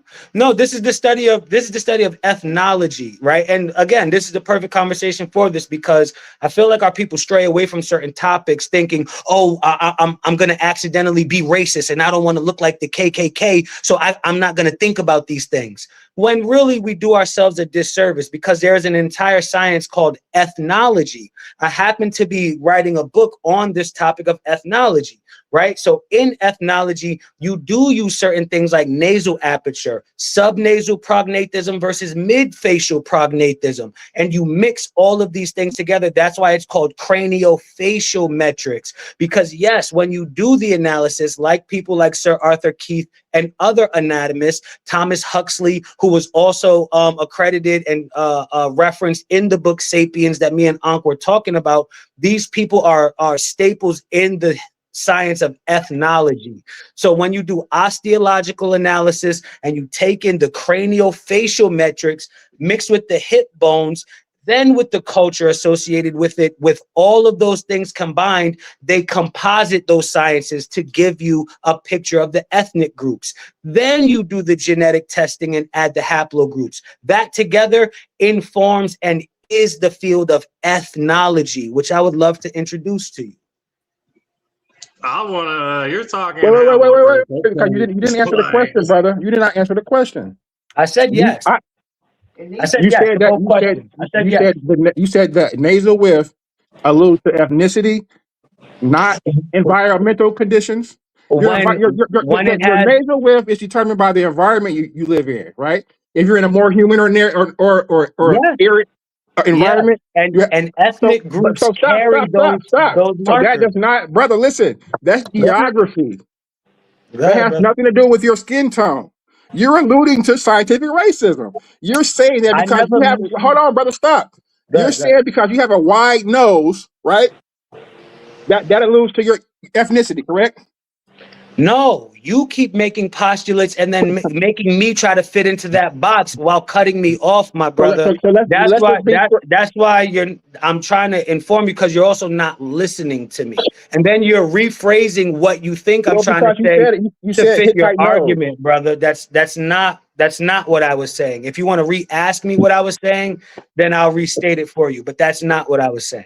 Because the way that could you please? Because the way that when you said Hittite nose, that alluded to ethnicity. Yeah, right? it's known as an ethnic wait. That's the scientific racism. Are you done? We're talking about environment. conditions. You got to talk though, bro. If you don't finish, No, you're trying to make this conversation about anatomy, reduce it to environmental conditions. So because there's a squeamishness about race, and there doesn't have to be, because there is a science called ethnology. It's perfectly fine to study the differences in the biology of different ethnic groups. It's fine to do that. Okay, so It has nothing to do with superiority and inferiority. The science is called ethnology. Okay, so I disagree with that, right? And I'll read you this, right? It says adaptation. It says adaptation to climate.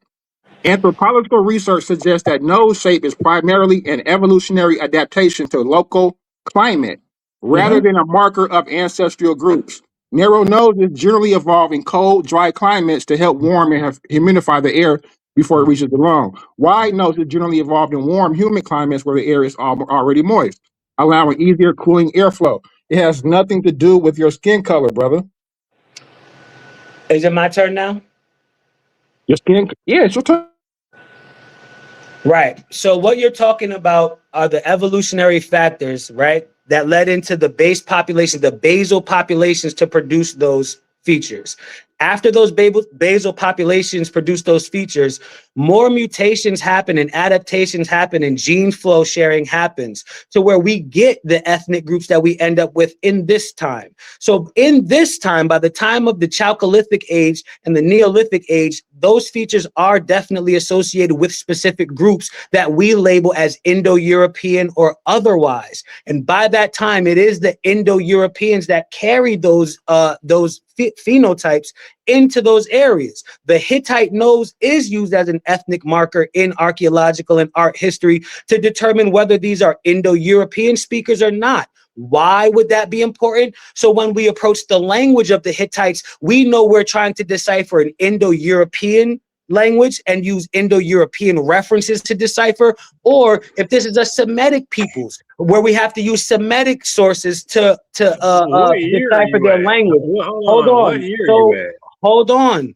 So with this information, so much goes into determining the ethnicity of different groups. It has nothing to do with just being racist and wanting to proclaim a group superior, my brother. So a wide nose, hold on, a wide nose mixed with mid-facial prognatism is a very strong indicator of the ethnic group, as opposed to a wide nose with subnasal prognatism, which Black people carry. So you would have to educate yourself on the details of the science to know how they correlate. They don't. So what you're talking about is called a social science, right? You're talking about ethnology is a social science, right? It's in a branch of anthropology, correct? Right. And ethnology branches comes from this pseudo-scientific race science that Silky was talking about. You're not talking about you're wrong. You're just dead ass wrong, brother. I don't know. Listen, I will tell you that there's a modern usage of craniometrics. Are we fighting that? Well, if you say that can you show me your people on the phylogenetic tree? No, with CT scans. So I don't want to get this mixed up. Right. Right. Thank you. I don't. Right. I just pulled up a scientific article, evaluation of the susceptibility of cranial measurements obtained from surface rendered CT scans of living people for estimates of sex and ancestry. Right. Now I pulled that article up. Sex, male or female. So my point is important that they do use it in modern times. Okay. For more direct measurements involving examination of brains and corpses, and more recently, imaging techniques such as CT and MRI, which may be used in living persons. Such measurements are used in research in neuroscience and intelligence.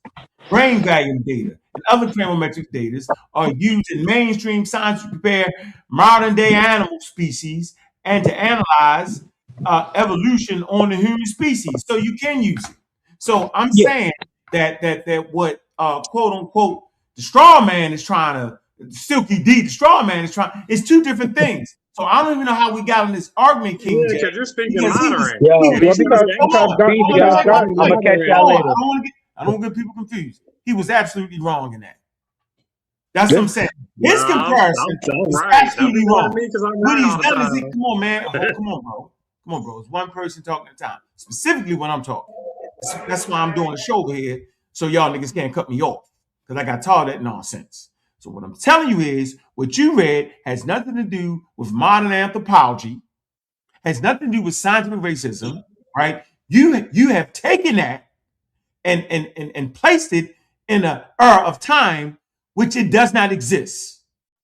That's what I'm saying. What applied back then does not apply now, because science was on the case and it's fixing it. So why don't you finish reading what you read, what you put up there? I guarantee you it's going to say it's a modern usage now. I guarantee you that. But of course, since you don't know how to operate your phone and you don't know how to do a screen share because you see what I'm saying, you can do it. So we don't know what the hell you was reading. So only people you dropped off? no sense of reason could actually listen to you reading something, and you ain't read the whole thing and showed us what it was you was reading. What you did was you read half of it. You didn't read the whole thing. Yo, you scamming right now. Stop scamming. Okay, so also, real quick, real quick. Hold on, let me get. Yeah, my boy ran off, so let me let my plane. He ain't got no smoke. So first off, I never said anything about modern. Right? That's first. I've never even said that. My whole point was. I don't want to hear you, Silky D. I don't actually want to hear your point, bro. You have no point. Hey, Silky D, if you're saying right now that you weren't talking about modern times, then what the hell was you doing? No, you're not talking about now. What the hell was you doing? That skull morphology is rooted in racism. Hence why he had to go to what he was saying. And then you had to go to that's your point. We're talking about, y'all started out with Charles Darwin and skull morphology of monkeys. Hold on. That's your point. Hold on. That's your point. That skull morphology is based off racism, rooted in racism. That was my point. Yeah. Okay, so if that's your point, and that does what to today's conversation? If it don't do nothing to you, then I guess not. No, listen. We have to be coherent in our ideas. The reason you mentioned it, was it just because you wanted to show that it was rooted in racism? Well, okay. You want to know? I'll tell you. That it? So because if that's it, hold on. If that's it, If that's it, then you've made your point. Now, if you're trying to say it was rooted in racism and they're still using it and it's still racist because they hadn't changed it, then you're scamming. So which one is it? What I'm saying is, when you pull out old fossils, when you start running the old fossils and old school morphology from old sources that's rooted in racism, I'm saying, but everybody knows that's what you're leaning on. So I'm just trying to make sure. No, we're not leaning. Listen, what I'm saying. I'm just trying to make sure that people know that skull morphology is rooted off racism. That was my only fact. That was my only point. Was that skull morphology is rooted in that was it. Hold on for a minute. So now what? So what's next? So if that's your only point, then why are you talking about a subject that's rooted in modern science right now? Why are you bringing that to the table? That's why I'm asking you. Now, don't run from the question. The reason you're bringing this up, because you want to murky the picture of what Charles Darwin did. You want to murky the picture of what modern genetics does. You want to make you say, oh, it's racism. When the truth is that science is always on the case. No one's denying scientific racism. But if you're the guy still talking about scientific racism in a time period where they've already made the statement in the 50s about there is no race and why it's not and how they was all wrong, if you're not talking about that, then you're scamming. So I'm telling you, you're using a point that's out of date and you put it in a time period which nobody uses it like that anymore. So I'm saying, why do you keep pushing that point when nobody uses the racist information? Okay, slow down. Let's go to your source. I'm going to say it again. They do not use the pseudoscientific idea that you talked about today. So why are you talking about it? Why do you got the people thinking that that's okay? Let me tell you. So I'm glad you pulled. Let me tell you. I'm glad you pulled that source up. I'm actually kind of excited that you pulled that source about it only being able to, by the CT scans, only being able to read sex and the sex, male and female, and then it tried to say it could give you a little ancestry. I wish you would have kind of went into more depth into that, so I could have kind of seen where that was. But it only gave you male and so I'm guessing the CT. Huh? That is the correction, bro. They don't. You didn't say that. Where it can be at. I'll bring the source back up again. Like you're playing with the audience right now. That's what you read. Now, hold on. Now, we at the point where we got you. See, in your attempt to create I got you moment, your ass is got it, right? I'm being nice. So you're not being, no, I don't want you being, you're being pseudo, right? Because here's the source. See? Here's the source. Here's the scientific source. So what was it that you said about the scientific source, right? Fashioned in 2019. You're saying what? It's about says sex. So that's male and female. That ain't got nothing to do with the nose and ancestry. Here's the conclusion. And that ain't got nothing to do with what he was saying, what he was calling his people. No. Here's the conclusion of the scientific article that I'm sure you can't read or process. Okay, I'm sure of it. Right? Could you read it for me? It's too small for me to read. Could you read it for me? The study provides a large-scale comparison of CT-derived living populations of dry skull populations of few of the default measurements used by forensics. NLH, OBB, and OPH require slight redefinitions for their landmark for collecting on the set of CT surface modeling, statistical analysis of both the group means and on individual data indicate that the redefinition did not influence classification, correct sex and ancestry classification approach, or even exceeded corresponding. And then I gotta get the rest of it. I gotta open it up to get the rest of it. So you know what's I hate to say this, Unc, but I think when you get to that ancestry part, I don't know if you're gonna like it, but right now you're only at sex. You're only at male, female right now, right? Listen what I'm saying, bro. The source is clearly showing the evaluation on how the FBI, the Bureau of Investigation, uses it, right? And they're not overwhooping it. What they did in the time when they was being quote unquote racist, they made up shit. I'm saying they have modified that. Read the article. Scientific racism wasn't even science, bro. So if you keep representing scientific racism as science, you're lying. You're just talking at that point. It's like you're religious. Like you're not allowing science to correct itself. And I was reading word for word. I read word for word off my source. I ain't add nothing. No, you didn't even read. No, bro, but we know. You want me to read it? You know what? You've been asking for that. Here, I still got it up. Listen, so you saying, hold on. I want to get this straight for the listening audience. Are you saying, here you go. Are you saying that we're not acknowledging the historical skull mythology was pseudoscientific? Are you saying that right now? Well, I would hope they know. No, I'm asking, are you saying that? Am I saying what? That you're not defending this? Yeah, that I'm not defending the pseudoscientific scientific you racism. You better not be defending this skull morphology. Okay. I better not find out you defending this. Okay, so if I'm not defending that, if I'm not defending that, what the hell you bring it up for? What was the okay? Well, the people need to know. You have yet listen. You have yet to tell me why you brought that up, dealing with humans and their belief system, evolution mechanisms behind it. Why'd you bring that up? Where does this fit in at? See, now this is where the rubber meets the road. Where does this fit in at, brother? Pseudoscience. It's called pseudoscience. Listen, what it's called, Unc. I'm gonna ask you one more time. Where does this is pseudoscience? Where does this fit into? You have to at least make it fit in. I gotta explain to us where does this fit in. How does this debunk what I'm saying? Let's see. Okay, check this one. I'll read this one for you. The American Association of Physical Anthropologists changed its name to distance itself from this overtly racist past, acknowledging the harm caused. Oh man, this nigga here, man. Do you want to keep going? I can't do it, yo. I'm not equipped to keep arguing with pseudos like this. Now, scientists like Samuel George Morton and Alice Hijikla built large collections of human remains. Listen to what I'm saying. Stolen listen, bro. These racist theories. Hey, bro, listen to me, bro. What the hell does that got to do with right now? I'm gonna ask you one more time. We know who Samuel Morton is. He's the father of scientific racism. We teach this. Why are you bringing this up? So you did a thing on racism on school morphology being rooted off racism. Man, You did a presentation off this. Of course, it was right there.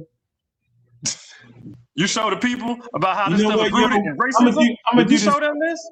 I'm gonna do this for you, yo. I'm gonna ask you one more time, or you will die in this episode by force. Ask you one more time.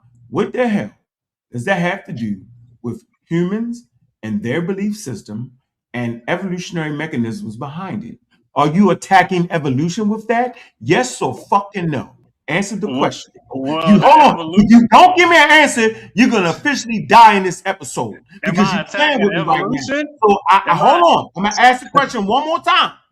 I'm gonna ask you one more time. See, you know the answer will kill you in this episode. What's the reasoning behind this particular information? Are you trying to put this up against evolution? Is that why you bringing it up? Well, yeah, let's go ahead and get into that. What was going on? No, I'm asking you. Hey, bro. That would be anthropology, craniometry. That would be a few things that would fall into. No, I'm saying, so that's why you bring it up to defeat evolution. Am I correct in this? Well, this would go against evolution. This would say evolution is rooted in racism. Thank you. See, now we got it. So you did all that, yo. But see, now at this point, intelligent people watching should say, well, why didn't the man just say that when Unc asked him I had from 45 minutes ago? 1800s to the 1900s. So everything you standing on, that's coming on. A lot of that's stepped on, and you're supporting scientific racism, especially with the skull morphology from talking about the old skull stuff from back in them days. I'm surprised Unc is not agreeing with you. To be quite honest, yeah, I know, why are you not agreeing with him? For the people at home. So King J, folks who don't know it's rooted in racism. So King J, you don't get the conversation right now, yo? Because he's saying stuff that you said before. Hey, King J, man, we've been talked about. I got the damn books. Like, what the fuck is we talking about? Morton and all them. Look, dog. Listen. Right. Listen. You saying the same thing, damn near. Like you're not saying the same thing. He's saying it's still prevalent today. Oh no, not now. You didn't catch that? Okay, yeah. Not today. It's not. He's trying to defeat the whole lecture I did based off some old pseudo-scientific shit. That's the point I'm making. Okay, yeah. That's a fair point. He don't even know who Samuel Morton is. That's a fair point. Samuel Morton is the father of scientific racism. Mm-hmm. He's the one that took the skulls. They sent it from Egypt. He's the first one to start evaluating the skulls in Egypt. Well, I know about it like the back of my hand, bro. I know you do. That's what I'm saying. Hey, so why would I agree to this man cheating? He's scamming right now. So Stilky, you heard what he said. Do you agree with? Let's do this. Let's show you the acronym. Let me go ahead and pull. Let me go ahead and pull one more. Let's show the acronym here. Look, here you go, right here, just for the listening audience. It's right here. See? Bring Egyptian for sure. All right then. Who wrote that? Morton. What did I say about him? This man don't even got a book. You know highlights in it. He just pulling up AI, misusing AI tool. He's a damn pseudo. And what he does is he confuses the audience. Oh, you're not agreeing with the racism? Wait a minute. We already talked about Samuel Morton. When we had the Egyptian argument for 5 years straight, we talked about this guy. He's the father of scientific racism. I got the book. I read it. It's highlighted. He ain't telling me nothing. It's his misuse of something that was real. Okay. That is a fact that it was pseudoscientific. Is his misuse of it that I'm fighting at this point. Why are you coming on the show misusing information that will confuse people who already are afraid of understanding evolution? Why would you do that? He does that because he's a damn scammer at the highest degree. This is the point I come up with. Can I rebut? No, give me a chance. I've been quiet the whole time because I can't rebut. He said he asked me to quit. Like I can't rebut him real quick and we fast. No, you can't rebut me. I let the conversation evolve until this point. So we're at the point that we now understand the reasoning of Silky. Silky doesn't understand the self-correcting nature of science. So when he hears the same term being used, he thinks it is built on a foundation. that they took the pseudo information, they kept it, and they continue working from the pseudo information because they use the same terminology. Silky science doesn't work like that. Your article indicates pseudoscience. That means that science corrected those errors. And like the brother was trying to explain you, they are not using the tool in the same way. They are applying it within its proper context within anthropology. So hearing the same name, Silky, shouldn't trigger your spidey senses. Oh, can I rebut now? Okay, can I rebut? No crying. I don't want to hear no crying. I don't want to hear no crying. Let me rebut. So first I'm off, telling you that pseudo-scientific cranial matrix does rebut? not overthrow a scientific theory no matter what you say. Can I rebut? No, you can't. No, you can't. Now, because you're just stupid at this point. I'm not doing it. I'm not sitting here doing this. It's ridiculous. They're gonna be I find it to be very ridiculous that you would actually do this. This is what you're doing, bro. Look, you so wild with it. You so wild. I don't want to hear. I don't want to hear right now. So y'all don't even want to take no feedback. No, hell no. No, we don't want to take no pseudo feedback. Hell no. I just wanted to read something real quick, man. And then I never said, Cedric, you're not focusing, Cedric. Learn how to operate your computer. I just said my only point was it's rooted. You don't have a point, Silky. You're making up a bunch of extra points I never even said. But that's what pseudos do. Hey, Silky, let him go, Silky, because this is what God energy was going to get killed on about the ethnology. Samuel Morton is the father. Go ahead. We know who Samuel George Morton is, man, as one of the early figures of scientific racism. That's what he did. Go down to ethnology. He argued against monogenism, the single creation story in the Bible. Instead, supporting polygenism, a theory of multiple racial creations. Charles Darwin was a monogenism. He said it was one. He said God created one race. Okay? One race. This man said, no, monogenism. So right there, they had two opposite sides of the pendulum, but you're trying to conflate them together. You know why you're doing it? Because you're a pseudoscientist. Now, if we move down to here, it clearly says who Morton is. American School, Morton.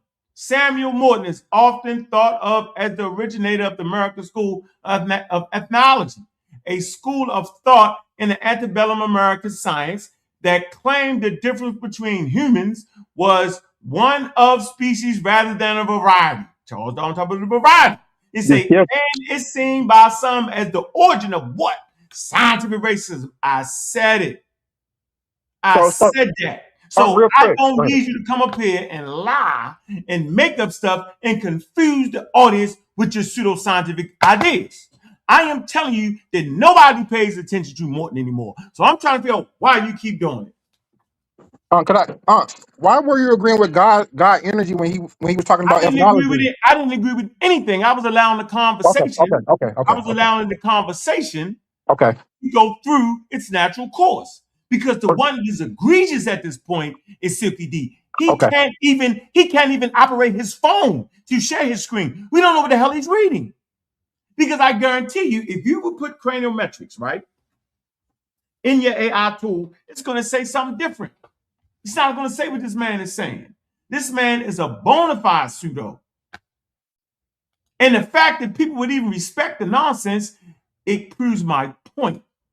My point is, we have Stone Age brains, and people can come up with anything that will have us mixed up.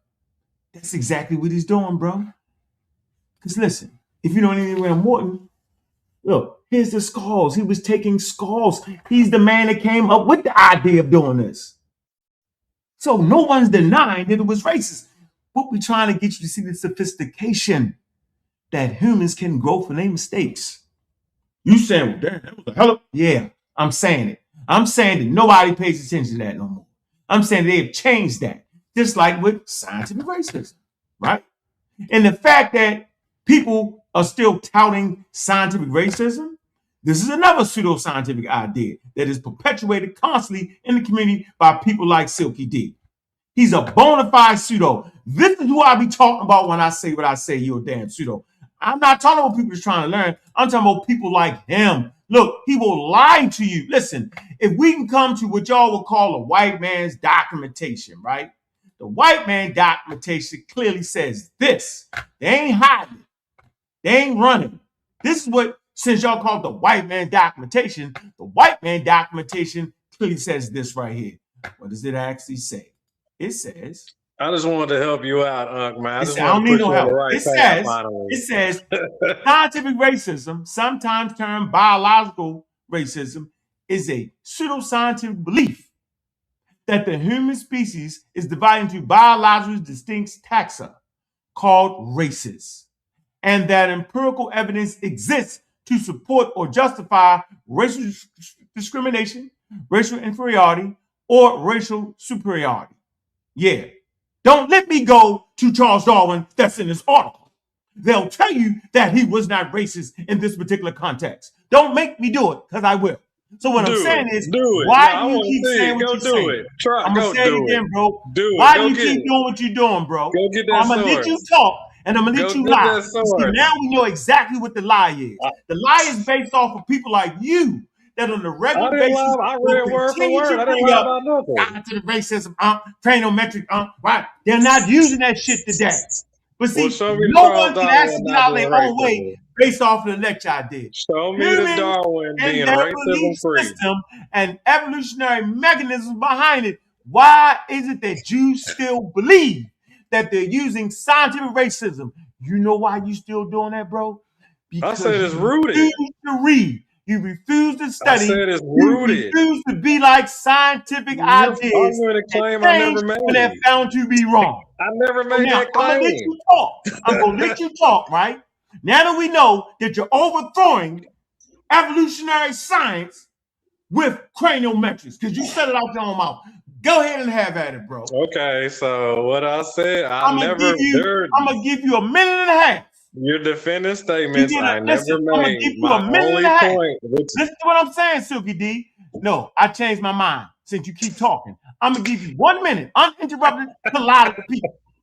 All right? 1 minute of lies. Go. Oh. All right. So first off, this is just goes to show their level of IQ, because they're defending statements I clearly never made. You can roll the tape back. I never said none of this that they're arguing or defending. They can't even focus. So my only point was that skull morphology was rooted in racism. Point proven. Now, everything you got from here, from after that, all your little spin-offs, yeah, it's going to have a little bit of that in it somewhere or one way or another, because it's rooted, especially if you're in those fields. Now, you're trying to say that it ain't, it's all free and what, it's all better now. Yeah, that's fine and dandy. I'm glad you can figure out the sex in the male and in the modern humans, but that don't even got nothing to do with what I was speaking about, because you was talking about ancient fossils and stuff like that. You was speaking about Charles Darwin and Lucy and you know what I'm saying? So yeah, man. Yeah, I just wanted to show everybody that skull morphology is rooted and based in racism. So especially when I hear people speak about skull morphology and they're speaking about those old fossils, that's what it's rooted in. So when they're running around there, oh, this skull is this, that skull is that, this is one's intelligent, this one's cranial size bigger. That stuff is rooted in racism. And you know what I'm saying? So that was my only point, bro. You know what I'm saying? Checkmate. Case closed. I rest my case. I've been made my point. I already got my shots off. And they hit already, so I'm good. But carry on though, Unc, you're doing good. I just wanted to put you on the right track. So, is the application still in practice today? Hold on for a minute. Thank you for not I can finish the source. Thank you for not including the scientific racism in modern evolutionary theory. I appreciate you. Like you said, I ain't say none of that. Unc made that up. Unc said I'm saying that they use it today. Thank you for clarifying that you're not saying that they're using that today. You just said it because you wanted to sound smart and let us know about it. Appreciate you, Silky. Go ahead, King J, and ask him the question. Is that practice still applicable in application today? I can read it for you. Nah, they did away with it, so this is what it says. It says, in essence, while skull morphology itself isn't inherently racist, its historical application was a cornerstone of scientific racism, a practice now widely rejected by science, according to the conversation, how the racist study of skulls gripped Victorian Britain scientists. The conversation, life science, archaeology, how the racist study of skulls gripped Victorian, yeah. So that's where these are coming from, these sources. It's coming from the National Institute of Health. That's 2021, 03, 21, 25. And that's the conversation Victorian. Silky D. Hey, Silky D, read that again for us, sir. Okay. The whole paragraph? I want the, and like I said, finish in essence. Okay. In essence, why skull morphology. Hold on. What does in essence mean? What does that mean? What does that word mean? You tell me what it means. Essentially. Okay. All right. While skull morphology. Well, let's not. I mean, well, it says in essence. So, in essence, while the skull morphology itself isn't inherently racist. Hold on. Stop. So, hold on. So, skull morphology itself ain't racist. It's the way they was applying it. Am I correct in that? It's not a racist person. Yeah, skull morphology isn't a racism.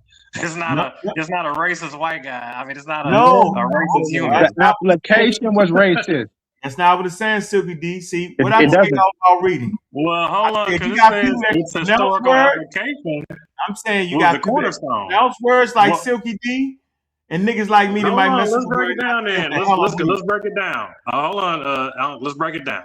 While skull morphology itself isn't inherently racist, Stop. What does that sentence mean? What does that mean, Silky D? All right. You got to read the whole source. It's not. No, you don't. No, you don't. Stay right there. Stay right there. Wow. It's a comment, bro. What does it mean? Okay, so you're happy with this, right? Yeah, what does it mean? There's a comment there. What does it mean, sir? Okay, all right, great. So itself isn't inherently racist. What's not racist, bro? Hold on. What's not racist? Skull morphology. Thank you. So the actual. Okay, all right, but this is why you got to read the source behind it. That's why you got to read the source stuff. Not racist. Keep going. Okay, so you're excited. That's great. It's historical application. Oh, its historical application was the cornerstone of scientific racism. Now stop. Now stop right there, Silky. And then it tells you it's the cornerstone of it. Hey, Silky D. What does that sentence tell you? That is the cornerstone of scientific racism? Yeah, what is it telling you though? What does that say? That is the cornerstone of scientific racism. No. Damn, Morgan's application was. Damn, Morgan's application was. All right, great. Okay, perfect. Do you agree with that, Silky? That's okay, great, perfect. The application, perfect. So you agree? Thank you, Silky. What was the application? What was the scientific racist part in the application, Silky? Can you identify that?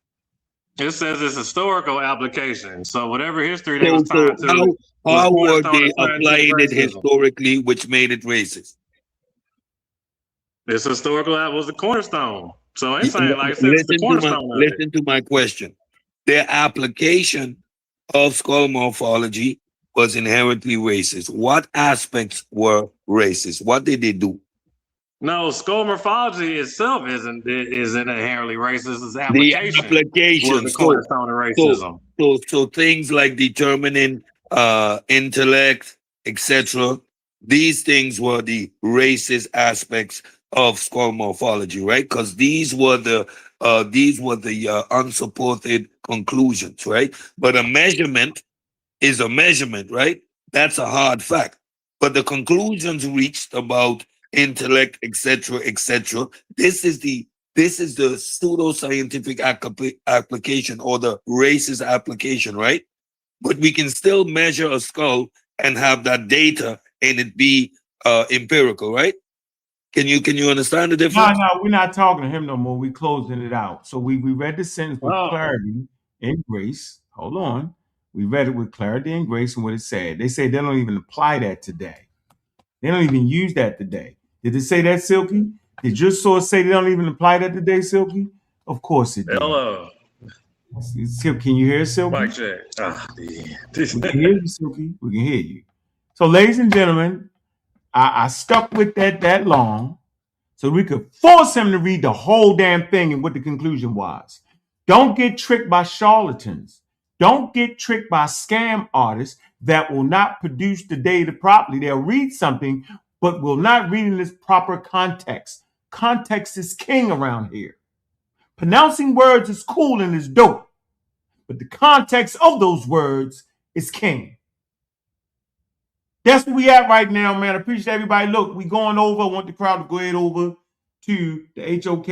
Man, make sure y'all hit that daggone Cash App. I'm going to make sure I drop that again in there. Make sure y'all hit that. Don't play around. Show some love, man. Show some love, right? Education here. Now you see how people will misuse data to confuse you and confound you, right? He actually fed into your bias. If your bias was against evolution, you would say, oh, see, I told you so. Yeah, because he was cheating. He wasn't being honest. He wasn't doing what he was supposed to do. Keep it a buck. Just read the whole thing. By the time he got down to the end of it, he say, hey, man, craniometrics itself wasn't racist. It was the misuse of it. It was the improper application of it that made it that. And they no longer misapply it today. That's why we read the scientific articles talking about how they apply it. But his whole intention was to say, this disproves evolution. You heard him say it. I'm going to clip him up for that. He's going to get clipped up for that.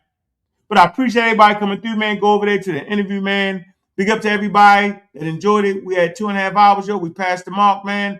I appreciate everybody doing what they do, man. Listen, man. We keeping it straight, man. We doing what we got to do, man.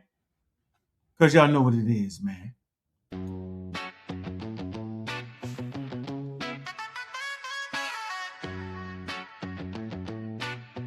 Yeah, the HOK is the toughest environment.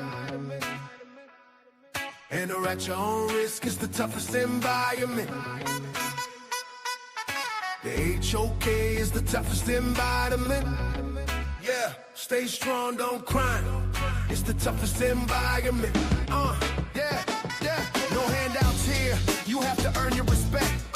And when you do, you make they ass regret. They call it the toughest. And the title is earned from the bridges we crossed and the lessons we learned. In a cool-blooded kingdom, a concrete cage. Muslim, Christian, Israelites step on the stage. I dare you. I dare you. I dare you. I dare you. In a cool-blooded kingdom, sa.neter created. HOK, where you can't fake it. The HOK is where you fight back. No room for error, no window attack. It's a master class, how you handle the heat. Where the pedigree is written on the concrete streets. Toughest environment, yeah, we know the score. Locked in on debate and asking for more. The HOK is the toughest environment. Enter at your own risk, it's the toughest environment. Toughest environment.